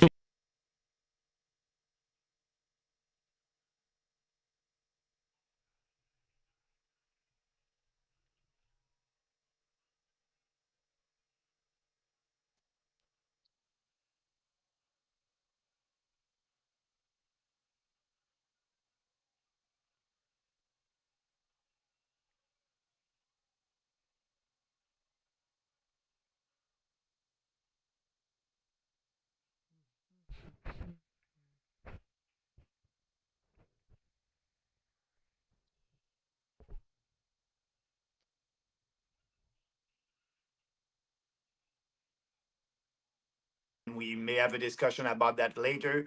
But after that, I work with Stephen Harper. And when Stephen Harper didn't win the election in 2015, we had a leadership contest in Canada for the Conservative Party of Canada. I was one of the 12 candidates, and I didn't win with 49% of the vote. Andrew Scheer, 2017, was the candidate elected, the new leader of the Conservative Party of Canada. And I tried to work with him for 15 months and pushing our ideas because, the platform, the real conservative values that I was fighting for was very popular with the membership of the Conservative Party of Canada. And I wanted him to take some ideas and put that in his platform for the general election in 2019. And so 15 months later, I had a very good private discussion with Andrew Scheer. And he told me, Maxime, yes, your ideas were very popular with the membership of the Conservative Party of Canada. But, they are not popular with the general population. And, I won't take any of your ideas for the next platform of the Conservative Party for the election in 2019. So that's why I resigned. And I said, this party, the Conservative Party of Canada, is morally and intellectually corrupt. And, they are just conservative in name only. They don't have the courage to fight for real conservative ideas. And in 2018, we created the People's Party of Canada. And so, after 6 years, we are there fighting for real values, free markets, and fighting for, doing that actually cultural war in Canada for a smarter government and more freedom. And now, in a couple of days, the election will be called in Canada, and that would be our third election. I've got to back it up all the way to the beginning before we get into maybe explaining the internal politics of Canadian politics for Americans who might be watching this. You are French Canadian, Maxime. Were you born in La Beauce? Yes. It's a city in about 1 hour by car south of Quebec City.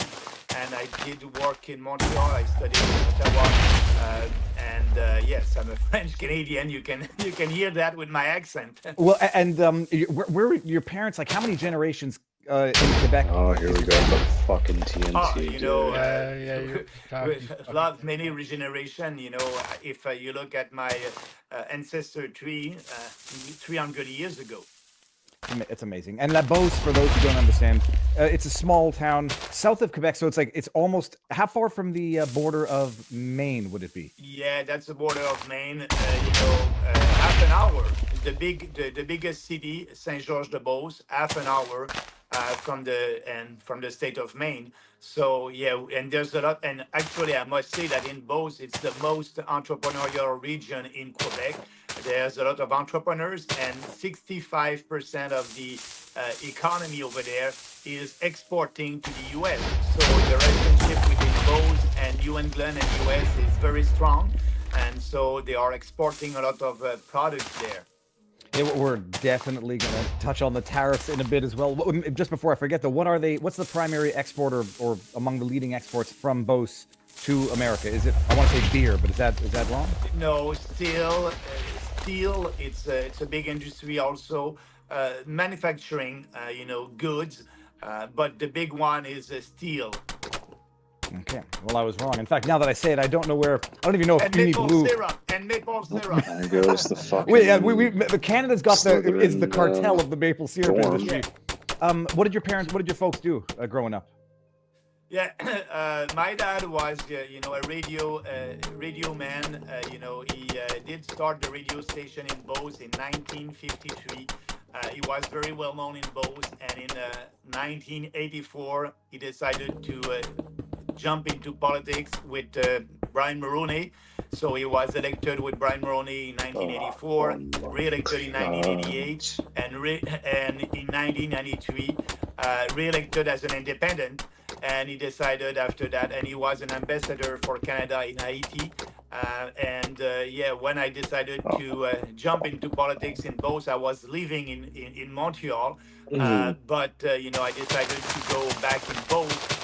And I was elected, I must say, in 2006. People didn't know me personally, but they knew my dad, and he voted for my last name. But in 2008, they voted for me. So yeah, that was that's a great riding, entrepreneurship, and people don't like a big fat government. So it's in line with my political philosophy. And for anybody who's going to Google this, it's Saint-Georges-de-Beauce. It's George with an S at the end, and Beauce, B-E-O-U-C-E. Just in case you want to look it up, it's beautiful. When I studied in Quebec City, every now and again we'd end up in La Beauce, but for outdoor reasons. It was just beautiful. Okay, now we might have to get into explaining the nuances of Canadian politics. You run in 2006. What was the scandal at the time, or why did you resign at the time? I remember touching on this a bit the first interview, but refresh the memories, or at least advise those who don't know what happened back in 2006. Yeah, 2006, January, first time elected, first time minister, industry minister, a big portfolio, very successful. I did a deregulation in the telecom industry. That was, I wanted to have fewer regulations, and we did that, and very successful one. And after that, I had a promotion to be Foreign Affairs Minister. Everything was going very well, but I've met a lady, and she had some tie with bikers, sorry. Sorry. Yeah, bikers, and actually after a meeting, I had a meeting in Bucharest, Romania, a NATO meeting at that time in 2008, and I had briefing before that meeting. So I went to the meeting, I delivered, the position of Canada for that meeting, and after that I came back in Montreal. I went to see my girlfriend at that time, and I forgot classified confidential documents. And, a couple of weeks after that, I said, our relationship will end. She was not so happy with that, and she used the document, and she went public about that. And that was a big scandal. So I didn't know her past, and now, all the journalists did their job. At that time, they did their job. Well, they did a lot of research. They always do their job when it's the opposition. They never do the job when it's their funders. But what was I remember there was a catch about the documents themselves, that they may or may not have actually been as confidential as the media was portraying it at the time. Yeah, no, it was not It was not confidential at that time, because the documents, were the preparation for me at the meeting, and I said that after that at the meeting in Bucharest, all that was public. So the documents were not confidential anymore, because I did a press conference, and so that was briefing to that press conference. And anyway, so she used that. She went to the media, and we had a precedent in Canada where a minister forgot, confidential document in the 1960s, and in a bar somewhere in Europe, and he had to resign. So I went to see the Prime Minister, and I said, I will resign. There's a precedent, and, I'll be responsible of that. And so I did resign, and, I was able to be back in cabinet a couple of years later. It is amazing comparing that. Even if anybody wants to take you at the worst of this, you forgot a confidential document. That was the level of the scandal at the time compared to what we're witnessing these days. So but you remain in politics 2006 to present. The falling out. But in 2008, that was the election after that scandal. And, I was elected with the biggest majority in Beauce and in outside Alberta for the Conservative. And that's why after that, Prime Minister Harper gave me another portfolio. Excellent. Now, explain. There was a falling out with the Conservative Party. I don't think people understand how, there's an expression, how dirty they did you when you had the leadership race in, was it 2015 or 2018? 2017, the leadership race, ending at the end in spring 2017. Okay, so we've lived through the leadership race, and I'll put it in quotes because the Liberal race was not a race, it was an anointment. But explain for those who may not know how the leadership races work within the parties, within Canadian politics. Yeah, it's the members only who has the right to vote for the leadership contest. And so, for example, I was before that leadership, that vote in 2017, all the media, the mainstream media in Canada were saying Bernie will be the new leader, Bernie will be elected. I had 85% chances to be the leader, but I was not the candidate of the establishment conservative. They didn't want me because I was challenging a lot of policies, and so we can have a discussion about that later. But they didn't like my position about abolishing corporate subsidies, the cartel in milk, poultry, and eggs, and a lot of my policies. So I was not the candidate of the establishment. So what they did the night of the election, and you can see the video about that. They said, we have a winner. The winner is Andrew Scheer, 51%, Bernier 49%, and we destroyed the ballots. So just, a couple of hours after the vote, they destroyed the ballot. And the day after, in the Global Mail, the big newspaper in Canada, they were saying that at that time we were about 240,000 members. And the Global Mail was saying, they had 250,000 votes. So, and they said that, 250,000 people voted, but we had 240,000 members. So they had to create 10,000 votes to be sure that, I won't win. And they did it, they cheated. Because it's a straight majority. It's 50+%, and there was only you and Andrew Scheer at the time. Yeah, because, in the beginning they had 12 candidates, but, at the end, that was only me and Andrew Scheer, yes. And it was 51-49, and they purportedly destroyed the ballots before there could be... Are there no internal procedures? Before they can be challenged, because after that, when I've read that piece from the Global Mail, we did a research, and that was true. So I said to the Conservative Party, I want a recount, and they said, oh, we destroyed the ballots. So, that's why I said when I resigned after that, this party is morally and intellectually corrupt. They did cheat at my leadership contest in 2017. And also, they don't want to speak about real conservative values when real conservative values are not popular. So what I'm saying, the leader of the Conservative Party of Canada and all the leaders before, they're doing politics by polling and focus group. They are not leader. They will follow the public opinion. They're following the public opinion. They don't want to be out there when it's not that popular and try to influence or educate or inform the public opinion.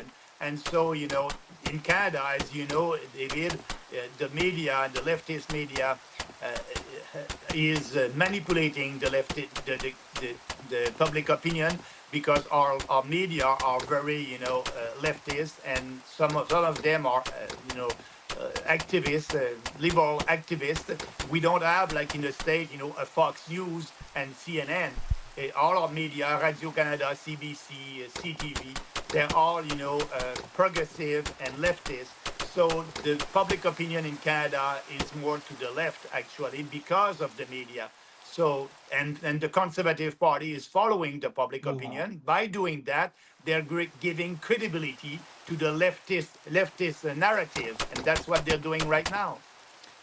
I just need to flesh out the fundamental, I would call it, maybe, I don't want to put words in your mouth, but unbridgeable gap between you and the Conservatives. Some people say, would you ever go back to the Conservatives? I know your answer is a hard no, and maybe people will now understand why. Because it doesn't, and look, full disclosure, everybody, I like Maxime, and I've heard the story, and I know what I believe. It wasn't just the leadership race where they screwed you.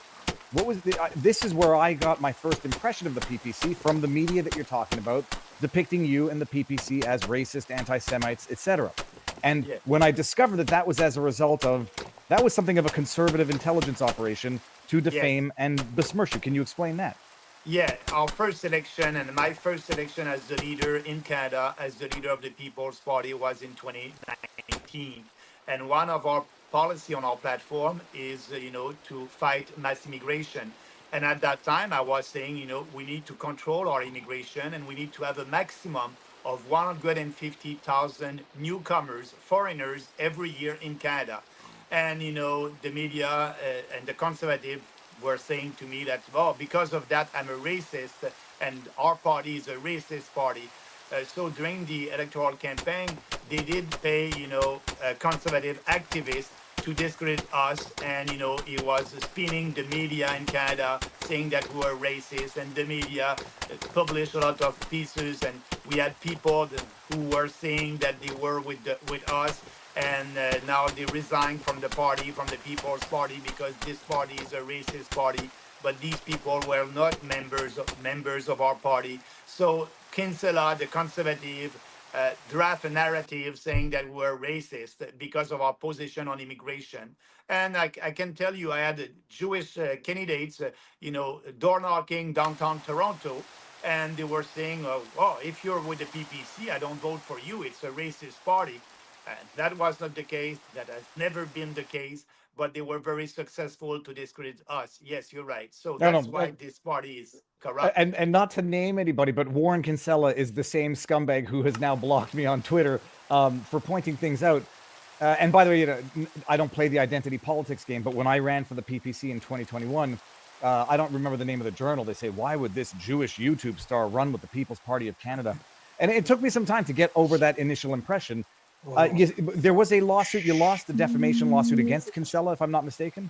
Yeah, for defamation, you're right. And the judge said, maybe what Kinsella said and did was racist, but you are a politician and, he has the right to say what he believes. So that was the end of the case. And I tried to appeal that case. And the Supreme Court said, no, we won't hear your case. I remember that as well. That was back when I started getting into the vlogs, and it's not that I can't understand the decision. I can easily understand the decision. It's, a matter of opinion, politics. We don't have the same criteria of actual malice in Canada, but, it's very similar standards for defamation, and I wouldn't have expected that to succeed in the States. I was more optimistic of it succeeding in Canada, but it didn't. That's the background for anybody who did not know who you were, why the party has that reputation. And it wasn't actually just the machinations of the liberal machine. It was actually the conservative machine, to explain why, Maxime, not to put words in your mouth, very unlikely of you ever joining forces again with the conservatives. But I must add also to that, it would be very difficult for the conservative or anybody in Canada to say that we are racist right now. We have the immigration is a big file in Canada. It's a big, we have that mass immigration that is affecting everybody. And now our position on mass immigration is to have a moratorium, a pause on immigration, and to be able also to deport all these illegals that we have here in Canada. But, we were right in 2019. We are even more right today. But, we are fighting for Canada, and, diversity is in Canada. We just want, our country to keep our social fabric, and now mass immigration is destroying the social fabric of our country. Well, and now we can actually get into the concrete policies, because I do recall when you were called xenophobic and racist, it was not to ban immigrants or kick them out, it was to limit it at a cap. At the time, it was 150,000. Well, it has been at 500,000 a year for the last 6-7 years, Maxime? Yeah, for the last 3 years. And now, last year we had more than 1.2 million foreigners coming to our country with no vetting also. That's important to say. And people coming from, third world countries. And they are coming here, they don't have a job, they cannot integrate into our society. Some of them are not speaking English or French. So, our immigration system is a big mess. We need to have that pause. And now, we have the fake foreign students from India that are coming here, and they have a fake diploma, and after that they want to stay instead of leaving and going back to their country of origin. And you have the conservative and the liberals who are telling them, you don't respect our legislation, but we will give you a nice gift. We will give you permanent residency. So that's why, we need to end that. And that's a big distinction for this campaign between us and all these mainstream political parties, the conservatives and the liberals. We're gonna have to address the big thorn, which is the vote splitting argument, but we'll get there in a second. Right now, I just want to flesh out the policy. So it's been the last, I don't know how many years, say half decade, that 97+% of population growth in Canada is from immigration. We'll get into all of the other terrible policies in a second, but the issue of the day, and it led to the tariffs, was that there are a number of people, a disproportionate amount of people on terror watch lists apprehended crossing into the States from Canada than even from Mexico. And why it's so important is that, I don't know what the exact proportion is. You have like 10 times more people crossing illegally from Mexico to the States than from Canada to the States, but you have like 6 times more people apprehended on terror watch lists from Canada into the United States. I mean, actually, David, it's about 80% of them, terrorist suspect, 80% of them, the last 3 years, are coming from our country, from Canada. Do you know how many of them have temporary visas, student visas, or travel vacation visas? Like, how are they getting into Canada in the first place? My understanding, it's primarily student visas, which are being handed out like candy. Yes. Anywhere between 5 and 10% of those people don't end up going to their classes, and they disappear into society and don't report back for leaving. You're absolutely right. The majority of them is fake international students. Okay, I mean, that's a Trudeau liberal, or that is a former Trudeau policy, liberal policy. What's the Conservatives' position on that? I don't hear any opposition. No, the conservative on that, they are pandering, and they are pandering to every ethnic groups,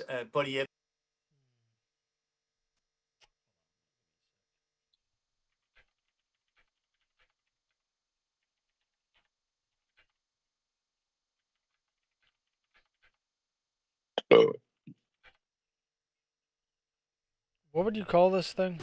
This bar at the bottom? What was it? The quick select? Inventory?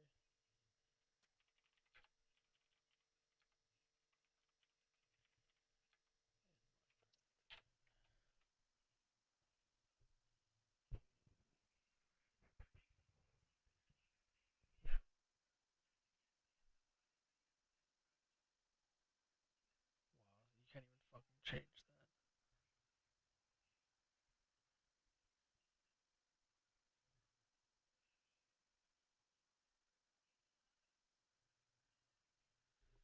He's doing that like Trudeau. Actually, every weekend he will have a new costume and he will pander, because in Canada you have a couple of ridings that are very important to win and to have a majority, and these ridings have a big majority of new Canadians, and so they're living in ghettos.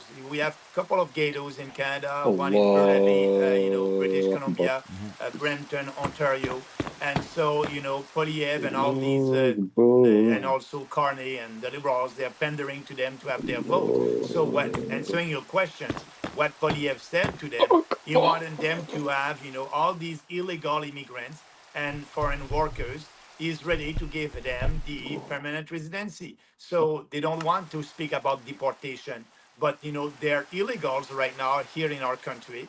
And, Immigration and Citizenship Canada, that department, it said that there's about 25,000 to 500,000 of illegals in Canada right now.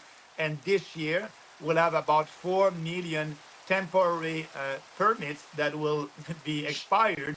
And so you'll have more illegals. But, the conservative and the liberals are not speaking about deportation of all these illegals. No, they're doing the opposite. They're telling them, we will give you permanent residency, and that's huge. That will be a big part of the election, and Canadians are fed up with that. If you read the survey in Canada and the polling, 65% of Canadians are saying enough is enough for immigration. But Poliev is not listening to that majority because he's listening to different writings where all these immigrants want to have more of their people coming to Canada, and they want these international students to stay in Canada. So that's why Poliev is not doing the right thing for the country. I'm not wrong. It's 1 in 4 Canadians currently are born outside of the country. Yes, yeah, that's a statistic, absolutely. Let And like me you a- said, 97% of the growth of our population, in Canada, the growth of our population last year was 3.2%. And the average growth of population of the Western countries last year was 0.2%. Just these statistics are hilarious. Apparently, as of right now, 25% of quote unquote Canadians. Nice, dude. And then, like I told you before, of the last, it's between 3 and 4 million. Of the last 3 to 4 million of population growth, 97% are foreign born. Only 3% are actually born here. Which how that's like even a thing is mind-boggling to me. And it's funny. Oh, we're getting more people coming in, and our unemployment rate is getting higher, and our birth rate is getting lower. Percent. So yes, we have mass immigration in Canada, and the growth of our population, like you just said, is due to mass immigration, 97%. So that's the beginning of the replacement theory, and that's not a theory anymore. If we are having that mass immigration every year, that would be a replacement of our population in Canada. People need to understand this because now that you said it that way, and I hadn't actually thought of it, that the population growth over 3%. So whatever population of Canada is now, let's just say 40 million for the sake of math. Yeah. 3.2, divide that by 2, and then minus another 20%. So that's like 1 point some odd million growth compared to what is not that percentage of growth in other countries. And of that 1.2 million and change, 97%, 1+ million people are growth comes from immigration. Yes. And the top 3 countries, I forget what they are now. I'm fairly certain it's India. There were some in Africa that I forget what the top 5 are. But these are These are potentially not Western, hostile nations. Yeah, these are not Western countries, and so that's why the problem. And you know what's insane? What? You know how they say, oh, the replacement theory or the great replacement theory is a conspiracy. Oh, careful now, No, Don. shut up, You're shut gonna up. get No. banned again. No. But then when you go to these videos, like there was a video of like an Arabic guy in a nice car in London. You know the one that like bounces up and down as it's going down the road. It looks really dumb. It's like a Maybach or something. Okay. It's funny because obviously if you see someone like that in London, you're like, it's not England anymore. It's not London. And then that even these Arabic people and all of them, the people that are actually coming here, that they believe that the replacement theory is real because they'll say like, oh, your time's up and all that shit. They'll say like, oh, your time's up. You guys aren't gonna be here much longer or some shit. They even basically admit that. Damn, dog. I'll be back.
Oh.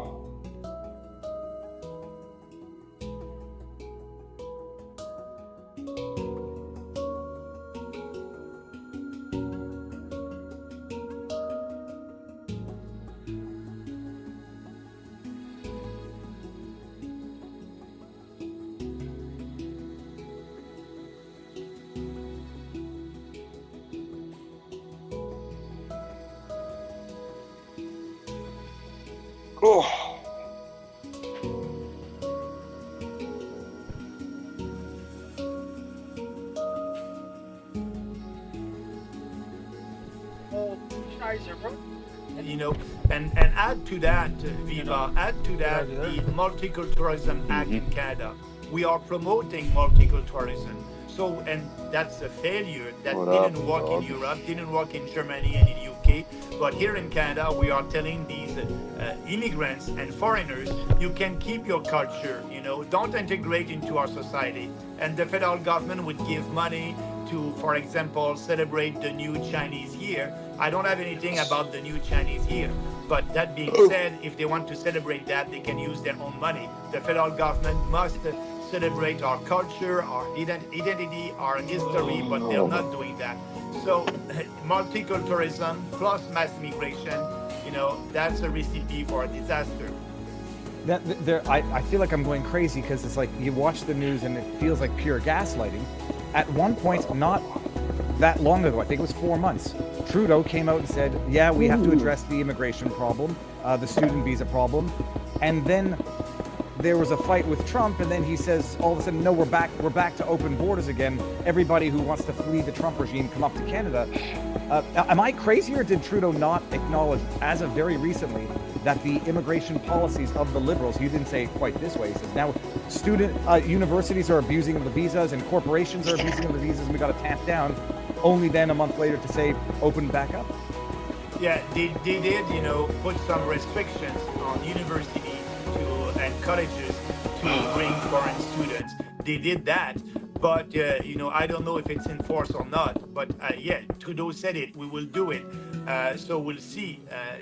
And you know, now what is happening is, you know, they don't want to address that issue. The big issue in Canada right now, as you know, Viva, is, you know, Trump and the tariffs and the trade war and the 51st state. But immigration is the big problem in Canada right now.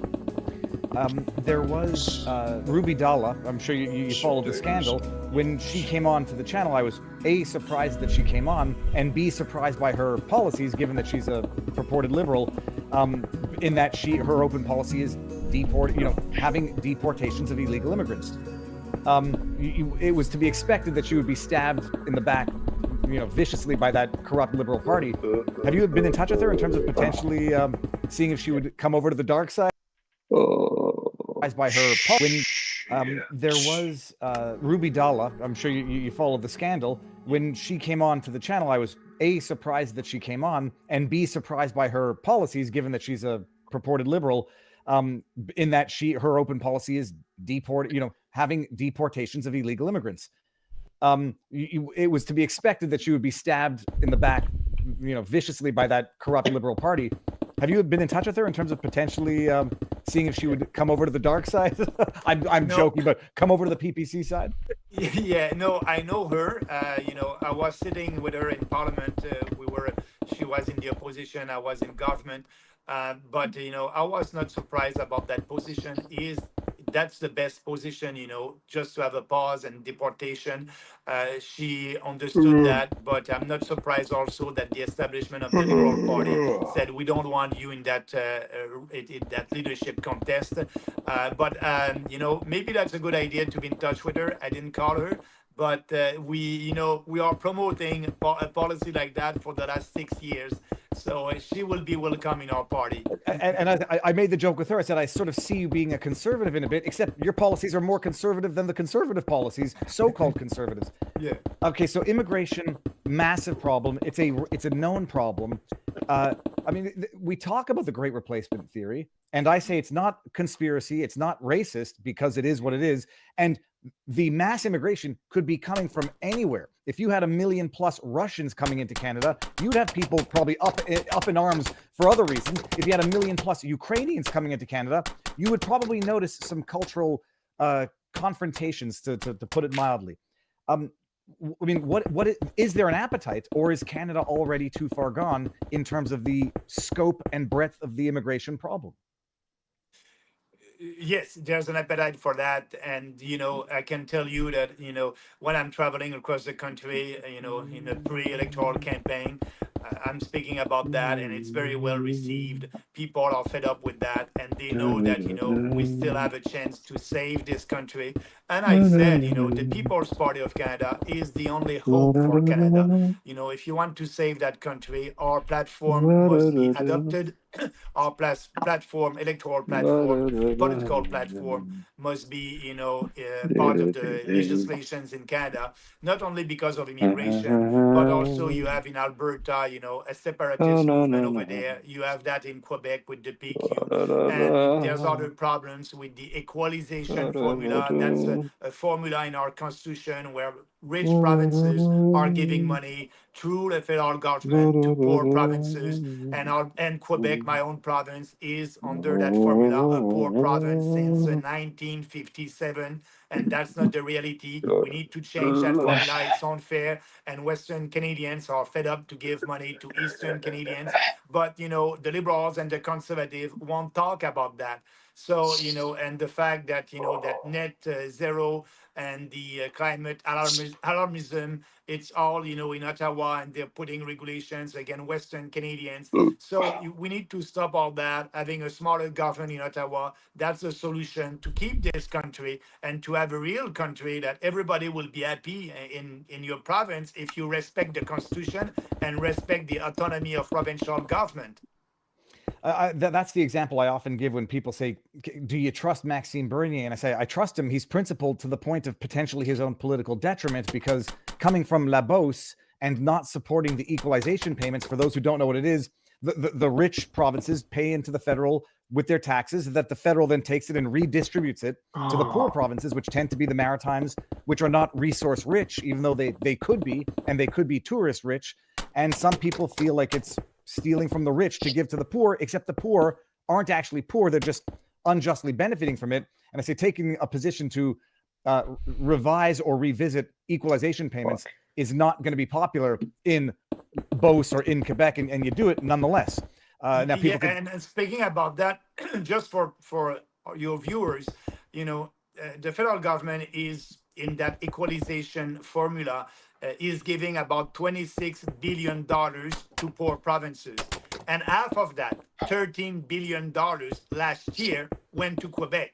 And why Quebec is a poor province? Because in that formula, Quebec has a lot of hydroelectricity, but all the income that the federal government will have with taxes on that industry, hydroelectricity, it is not part of the formula. But all the income that the federal government will have with taxes on oil and gas industry, it is part of the formula. So Quebec is a poor province. And if you stop, and I'm saying that in French also, if we stop the equalization payment, Quebec won't have $13 billion a year, but that will give a right incentive for Quebec and New Brunswick to develop their own natural resources. How long do you because think there's this a lot is of gonna shale gas in take you to Quebec, build? and right now there's a moratorium on the exploitation of shale gas. So if you stop that, they will develop their own natural resources. They will be Quebec and Eastern Canada. Possible if I New Brunswick will be can. richer. Okay, so if I can find things like where the washroom is from the second movie. Where fucking Myrtle is. Yeah, I'll even make Chamber of Secrets.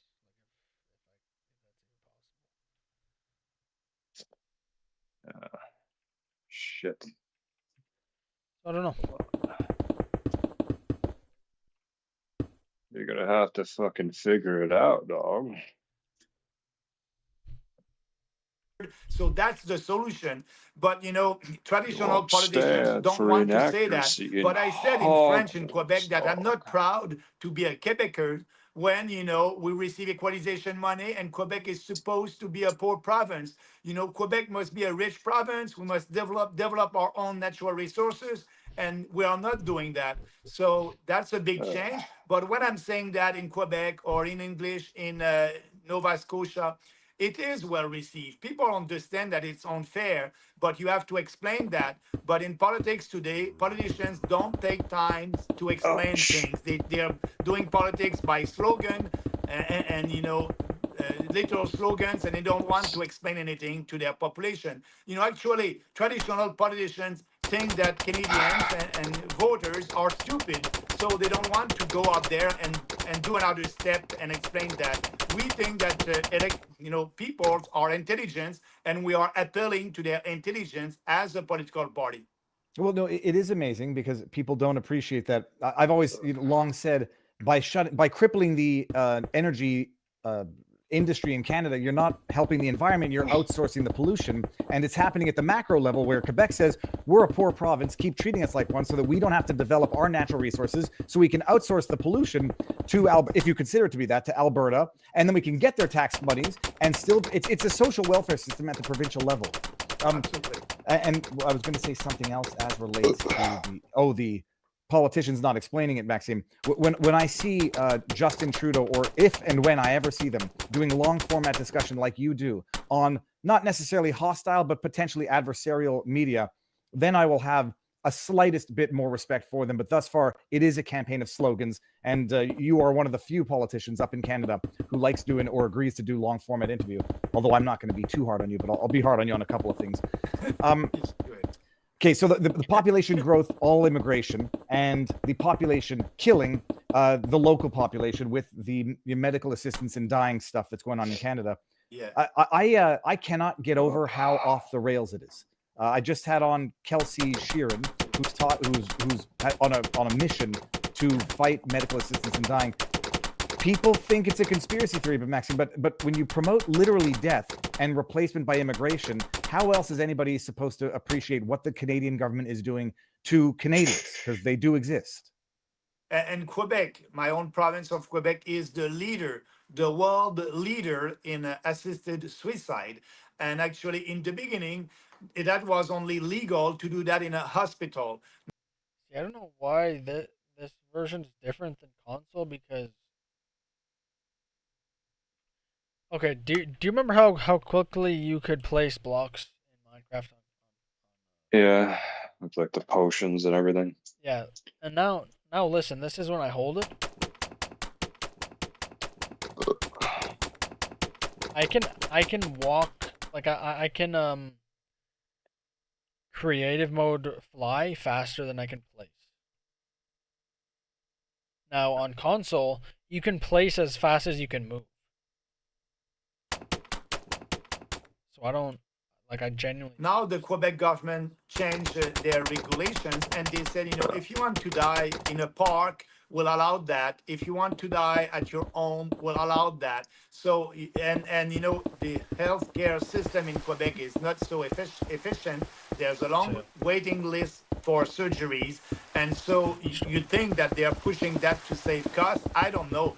But, it's crazy what is happening in Quebec right now and all across the country. But Quebec is the worst one in that, we are killing people like anybody across the world.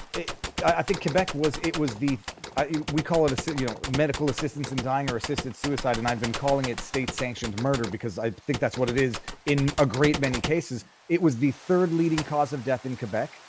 And it was so bad after this Daily Mail article, blew the story open, and hopefully I had a role in amplifying it. The government had to pull back the willy-nilly handing out of death. I know you often talk about the globalists, and put it in quotes. I believe in it, so it's going to be tough for me to not to push back on that. But who is doing this, and why are they doing this? And is Canada ripe for this for any particular reason?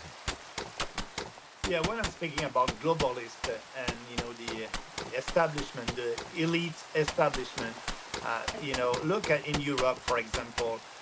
You know, they have now, you know, a European government with the economic community over there, and and that's why actually UK decided with Brexit to go out and regain their sovereignty and their independence.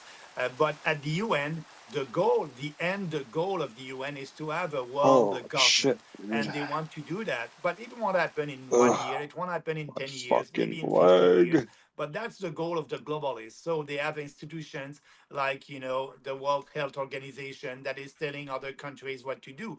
But I must admit that the World Health Organization, they don't have any, you know, army. They cannot enforce their socialist policies. But because of, you know, politicians who believes like Trudeau, who believe in that socialist idea that they know better than the people. So Trudeau decided to implement the World Health Organization ideas and policies in other countries. Yo, look at this speed. If you'd like to throw down copies this fast, it's pretty simple. I'll show you how. In Java Minecraft, pause the game and go to Options. Put Sneak to toggle and use...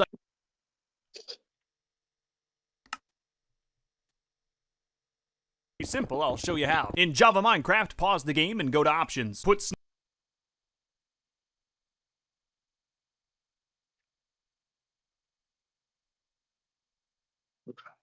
I love how he has options that I don't even have. Sneak to toggle and use item / place block to any key. I choose Z. Then just hold down Z and it's that simple. You are now a master of cobblestone. You're welcome. Did that. But actually, we are a sovereign country. But the influence, and I'm seeing these organizations like Think Tank, they are promoting socialist, communist ideas, and they're very efficient by doing that. And they have the media on their side who is helping them to promote these ideas. And you have, you know, countries who are doing that, but you can end that if you just say no to that. And that's why, you know, President Trump, when he said we won't be part of the Paris Accord, and I'm saying the same thing, but in Canada, we are the only party that is saying no to the Paris Accord, no to the WHO, and no to the UN Compact on migration. Why do you have migration? The UN, they promote migration. They think, you know, if you're a citizen of Zimbabwe, you have the right to come to Canada and to be a Canadian citizen. We know we are not believing in that. You know, being a Canadian citizen is a privilege. And we Canadians must decide who's going to be Canadian citizen or not. And we signed that migration compact, and Trudeau is all in, and the Liberals are all in with that. And the Conservatives are saying, oh, you know, we have a lot of people, but we're going to limit the immigration of 250,000 foreigners a year. But 250,000 a year.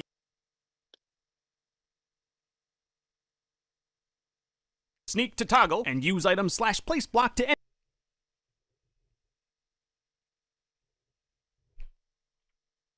In Java Minecraft, pause the game and go to Options. Put Sneak to toggle and use item /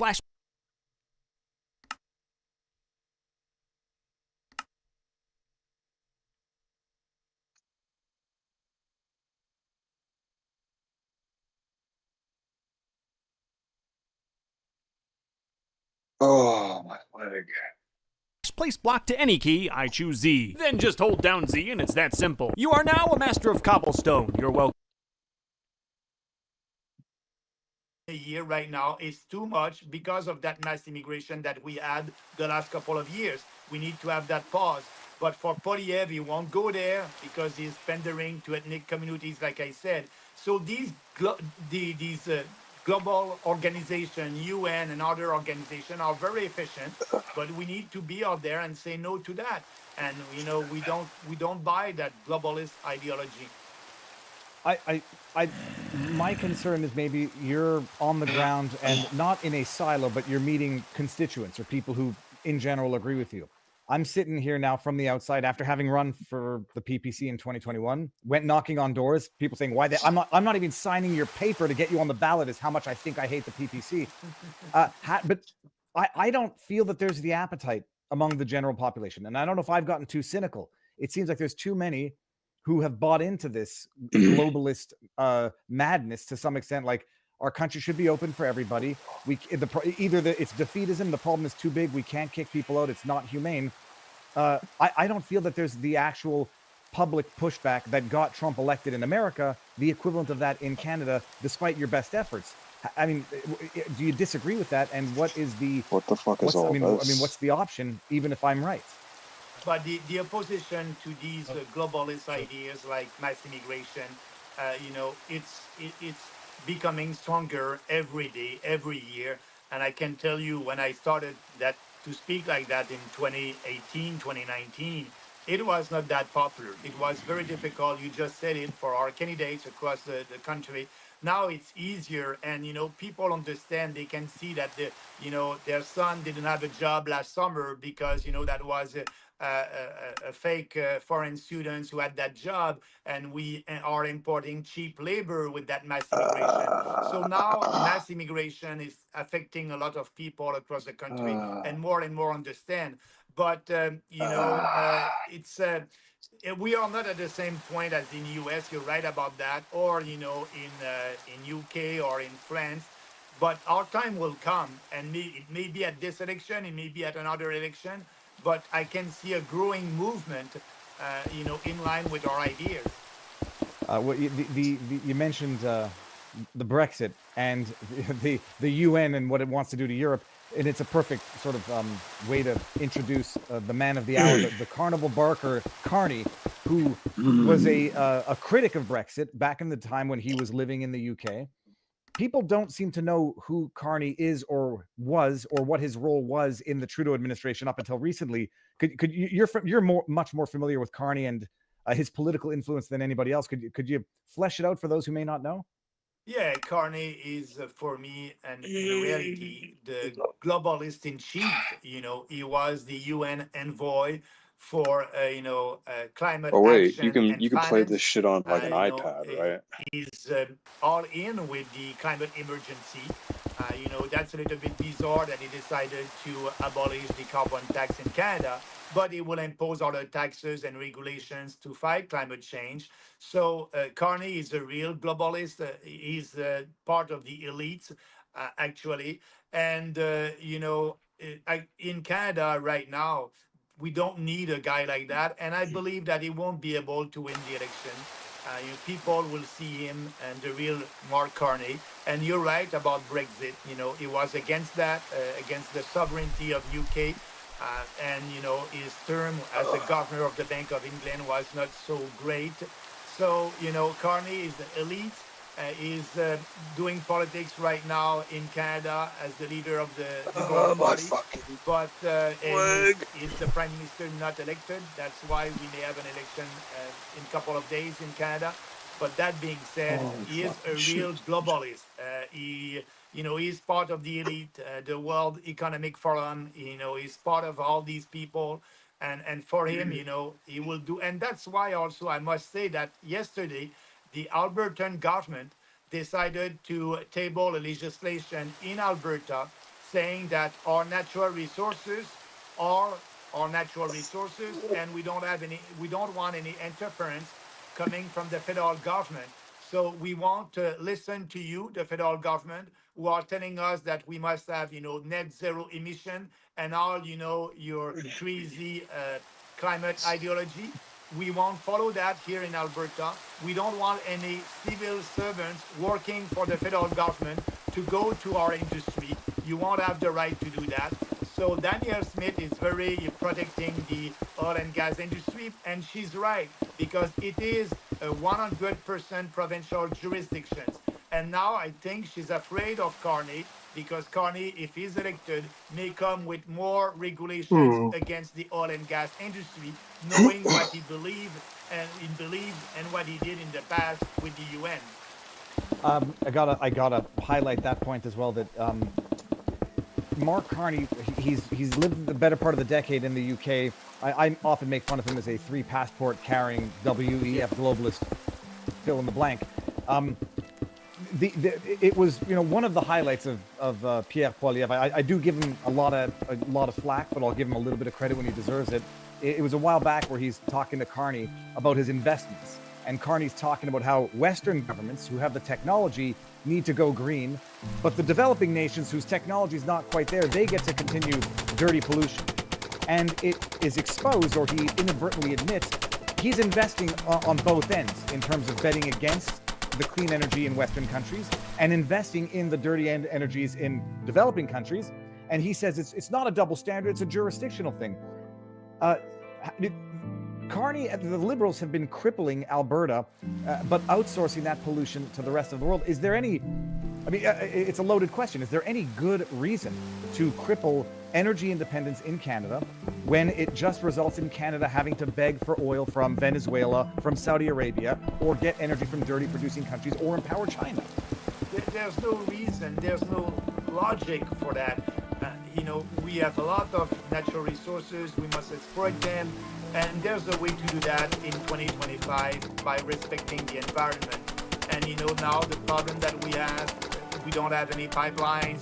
We are sending our oil and gas to the US. We need the pipelines that will go to the east, the Atlantic Canada, to the west, to the Pacific. And the private sector is ready to build that.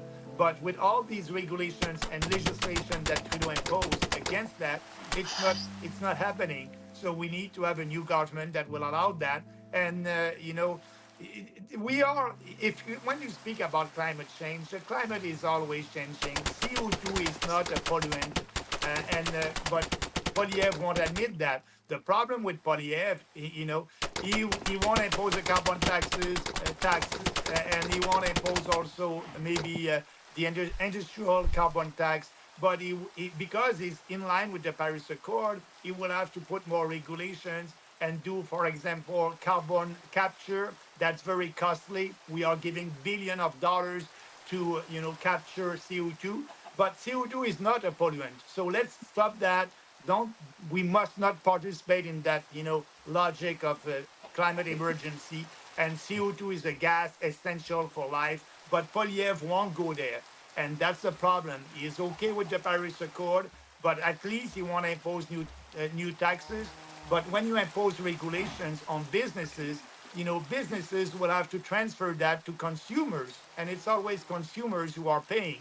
But and we are only our green gas are only maybe about less than 2% of the global green gas emissions. So you can do everything in Canada, and you won't change the climate, or you won't have any impact on the global climate. And people should appreciate that. I think it's like 1.5 or 1.25% of global emissions, even if you think that global emissions are a problem. And if you shut it down to zero, you wipe Canada in terms of energy production off the map. Well, that production will go to another country, which will actually make up and probably pollute 3% more. And also, the CO2. It's almost like plants and trees consume CO2 and emit oxygen. But actually, one last thing on the carbon tax before I forget. Carney comes in his first act as unelected, anointed prime minister, signs that executive order, whatever the hell that piece of paper was, which declares it orders somebody to reduce the consumer portion of the carbon tax to zero. People are saying it's not even a legal mechanism what he did, and that even if it is or were to be legal, all that they're going to do is reduce the consumer portion of the carbon tax, the amount individual citizens have to pay, reduce it now while they run their Liberal election, and then bring it right back if and when they ever get into power. Are you able to comment on the legality of what he signed, and if that is a correct assessment of their dirty, rotten scoundrel of a strategy? Yeah, I'm not sure about the legality of all that, but for me, it's more a marketing, presentation. He did like Trump a little bit, signing, an order, but it's marketing. In Canada, if you want to change the regulation, you have to publish it in advance, 30 days in advance, and after that, that regulation will be enforced. You need to have comments coming from the population. So I don't know what trick he's using, but if he's back in power after the election, if he's the prime minister, he may not reimpose the carbon tax, but he will impose another kind of tax.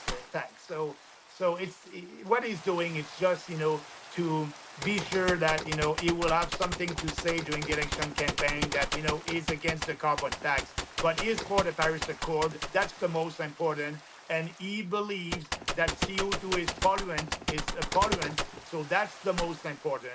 And yes, he will come back with other regulations or other taxes. Yeah, so some people were saying, hey, they're not getting rid of it. They're going to impose the consumer portion on the company side, which they're just going to increase prices and pass it back down to the consumer. Here's the question: what the hell is wrong with Pierre Poilievre? And I'm asking this, like, it's not that I want him to get elected.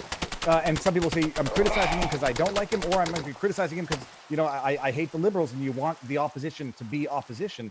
With this tariff war, I mean, my view is that he could not have handled it any worse than he did. Is there any other explanation you see to how he handled this threat of tariffs and this spat with Trump? Is it an absolute monumental fumble, or is there something that I'm missing to this? No, you're right about it. You know, that's a big mistake from his part. He think that being against Trump and insulting Trump will help him in Canada. And actually, he's the first one who said we must impose counter tariffs, dollar for dollar.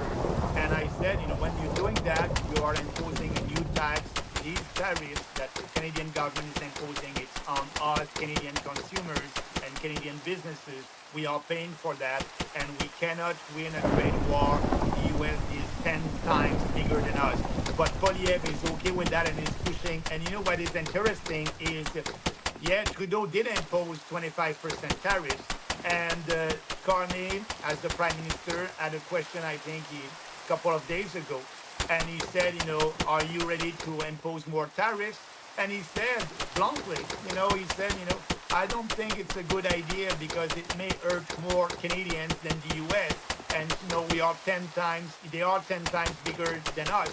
So Carney, on that point, he is more pro-Canadian consumers than Poilievre, and he's ready to stop that trade war.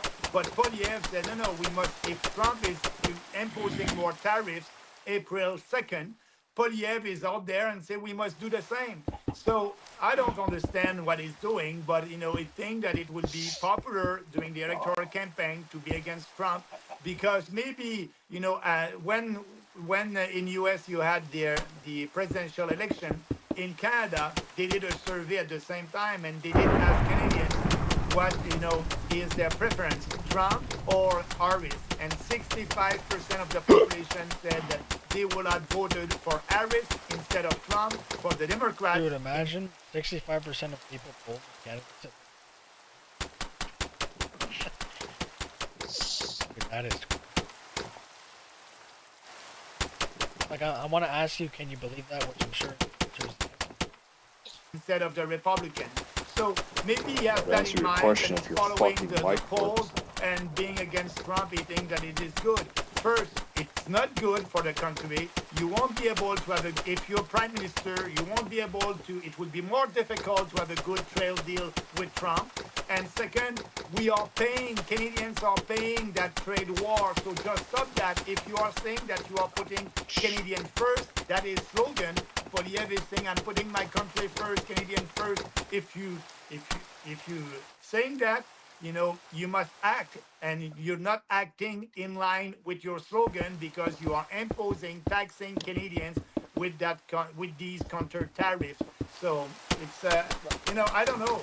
He is helping the liberals by doing that.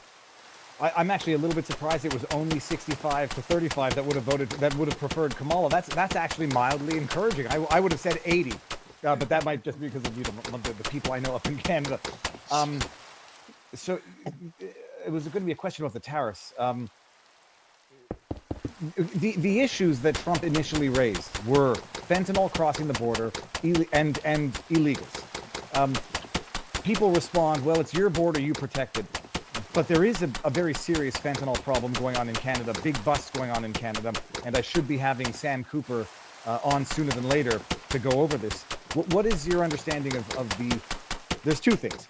There are massive amounts of fentanyl busts, unless I'm mistaken, big ones going on in Canada, and there is some discussion that the reason why the government wants to decriminalize hard drugs is because they're in bed with the manufacturers, the producers, now illicit, of hard drugs. Do you have any insider baseball knowledge of those issues? I don't have any insight about that, but what I can tell you, you're right. That was the philosophy of the Trudeau government to decriminalize all these hard drugs. That's a big failure. They started that an experiment in Vancouver. That's a big failure. We must stop that. And actually, yes, all that fentanyl is coming from China at the port of Vancouver, and after that they are transforming that in Toronto and Vancouver, and that is going to the U.S. The federal government is saying, oh, it's only 1%. It is not only 1%. It is more than that. So Trump has a point there.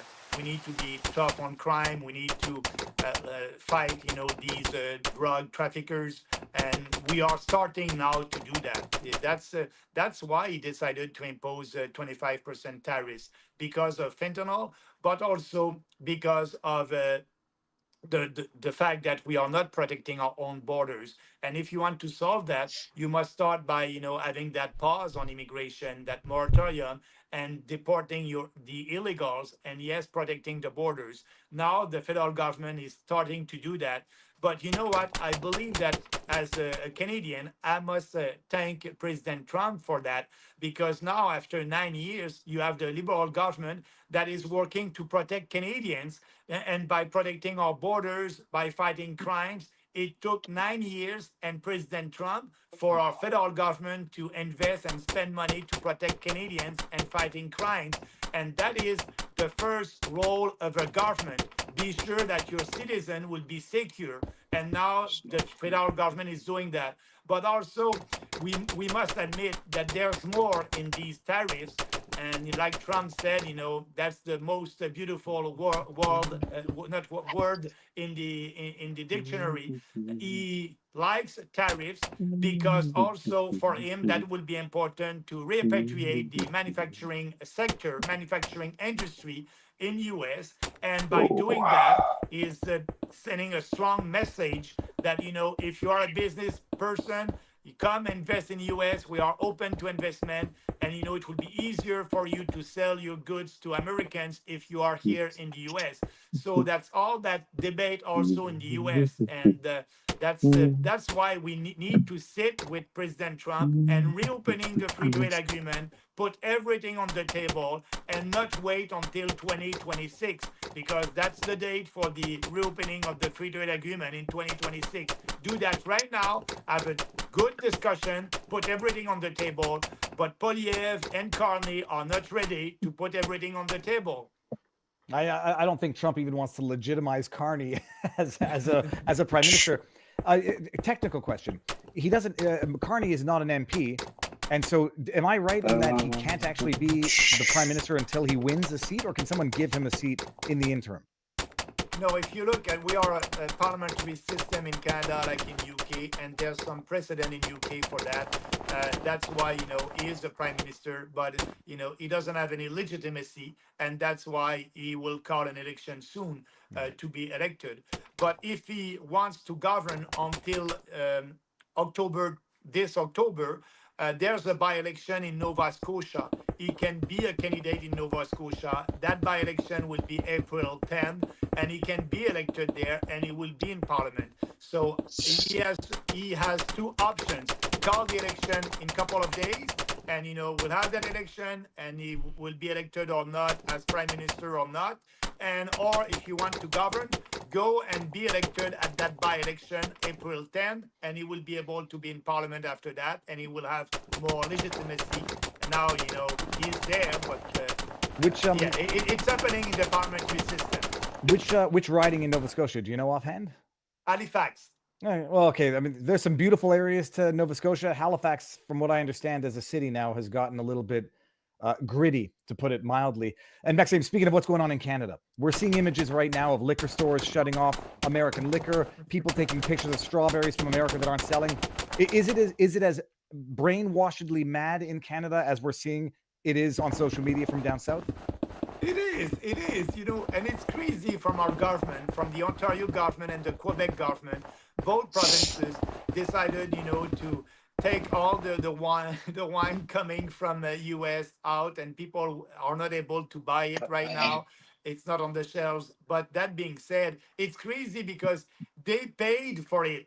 So it's already paid. It's the money is gone. Now you have the product.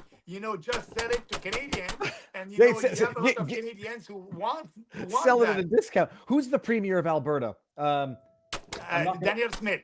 Okay, no. Sorry, then it's not him. Manitoba. He's a guy. I've been giving him a hard time. Yeah. He's got his name. Yeah, it's an uncommon name. I think he's a native origin. I need him like, you dummy. You already paid for that. You're not punishing anybody. That and Canada's not.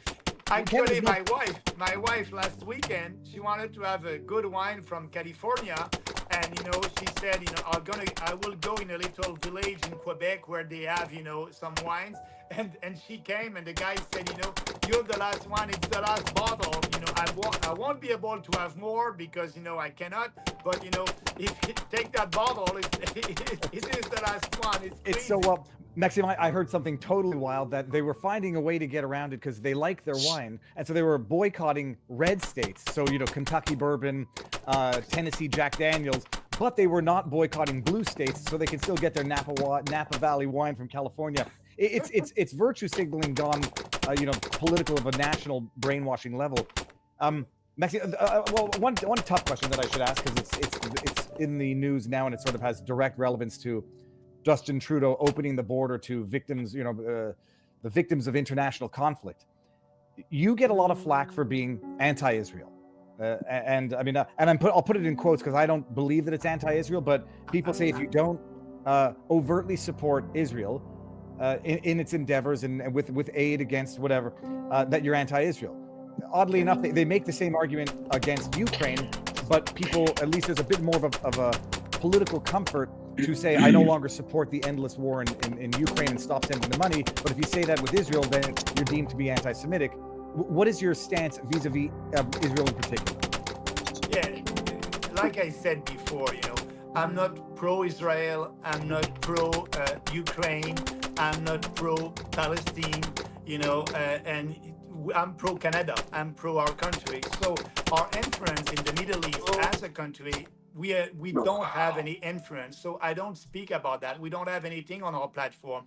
That's the U.S. government who can influence the politics in Middle East, not Canada. So that's why we don't have a position. And because we don't have a position about what is happening in Middle East, people are saying, "Oh, you must be anti-Israel." We are not. I was foreign affairs ministers. Under Harper, I went to Israel a couple of times, and I know the culture. I know what is happening over there. But for me, as the leader of the People's Party, the most important is our country, and we don't want to spend money to Ukraine. I was the only one to say that. We did spend $20 billion to Ukraine. I don't want to spend money for Israel. I don't want to spend. I want actually to end foreign aid. All that shit of inflation sent over $20 billion to fucking. We are giving $8 billion in foreign aid. I want to end that, bring that money home, and help Canadians first. So that's why we don't have a position on this conflict. And if I had a position, it won't change anything. The most influential one is Trump, and they're doing the politics over there. This is the other tough question that everybody gives me grief for on the internet. They're going to say, Max, you have no chance of becoming prime minister in the next election. All you're doing is splitting the vote. And I think there was maybe one example where, I forget where it was, but I think it was during 2021, where it could have been argued that the PPC took enough votes from the Conservatives to allow the Liberal or NDP candidate to win. I forget what riding it was. So splitting the vote. Actually, it's always the argument that the Conservative is using, in the campaign. Don't vote for Bernier. Don't vote for your values. Don't vote for a real Conservative because you will split the vote and the Liberals will win. So I'm not splitting any vote. Who is splitting the vote is, Pierre Poilievre. He is having the same policies of Trudeau. on immigration, on climate change, on the war in Ukraine, on actually the tariffs. So look, Poilievre's goal is to split the liberal votes, and that's why you conservative, 25% of his base are not happy with him. He is splitting the liberal vote. That's why you're not happy. I'm not splitting any vote. Vote for your values, and actually. When we will win, having a couple of seats in parliament, we will support Poilievre. We will support Poilievre when he will be a real conservative, and yes, we will shame him when he won't. So if you like our ideas and you're out there in Canada, I will ask you, vote for us, vote for our ideas. You'll have more chances to have what you want, and we will be more influential. And yes, if we are more influential, like I told you, Poilievre is doing politics by survey and polling, so Poilievre will maybe steal some of our ideas. So if you want to push Poilievre in the right direction, you have to vote for the People's Party. What I don't know the answer offhand. What percentage of eligible Canadians actually vote? Is it like 50% or is it more? Yeah, actually, 40% of the population at the last election did not vote. 40% of them. 40% of those eligible did not vote. Yeah, those eligible. Okay. Yeah, and so the population is 40 million people. Maybe the eligible would be 30 million, something like that. I don't have the number, but yeah, a lot of Canadians didn't vote. And for me, I want these people to vote for us. If we have half of the 40% who didn't vote, we'll be at 20%. And, if you don't vote, usually it's because you're seeing politicians like the same, and you don't trust these establishment politicians. And we are doing politics differently. You can trust us because we don't change our electoral platform at every election. We don't do any polling and focus group. It's our ideas. And what I'm saying right now, I said that in 2019, 2018, 2021. It's always the same platform. So we are doing politics differently, using by ideas and conviction. So we're different than the establishment politicians. So usually if you don't vote, it's because you don't trust them. And I'm asking you, go out and vote. And like that, we'll be able to change and to start that, revolution. That was the most compelling rebuttal that someone said to me. It's like, you're not splitting a vote if they don't vote. And I don't know what percentage of PPC voters, if you've ever done the internal polling, voted for the first time or said they would otherwise not vote. PPC, we got 600,000 votes in 2021? 845,000 votes.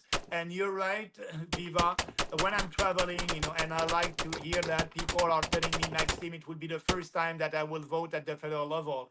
That's great. If these people can come, we are not taking votes from the conservative when these people are coming to us.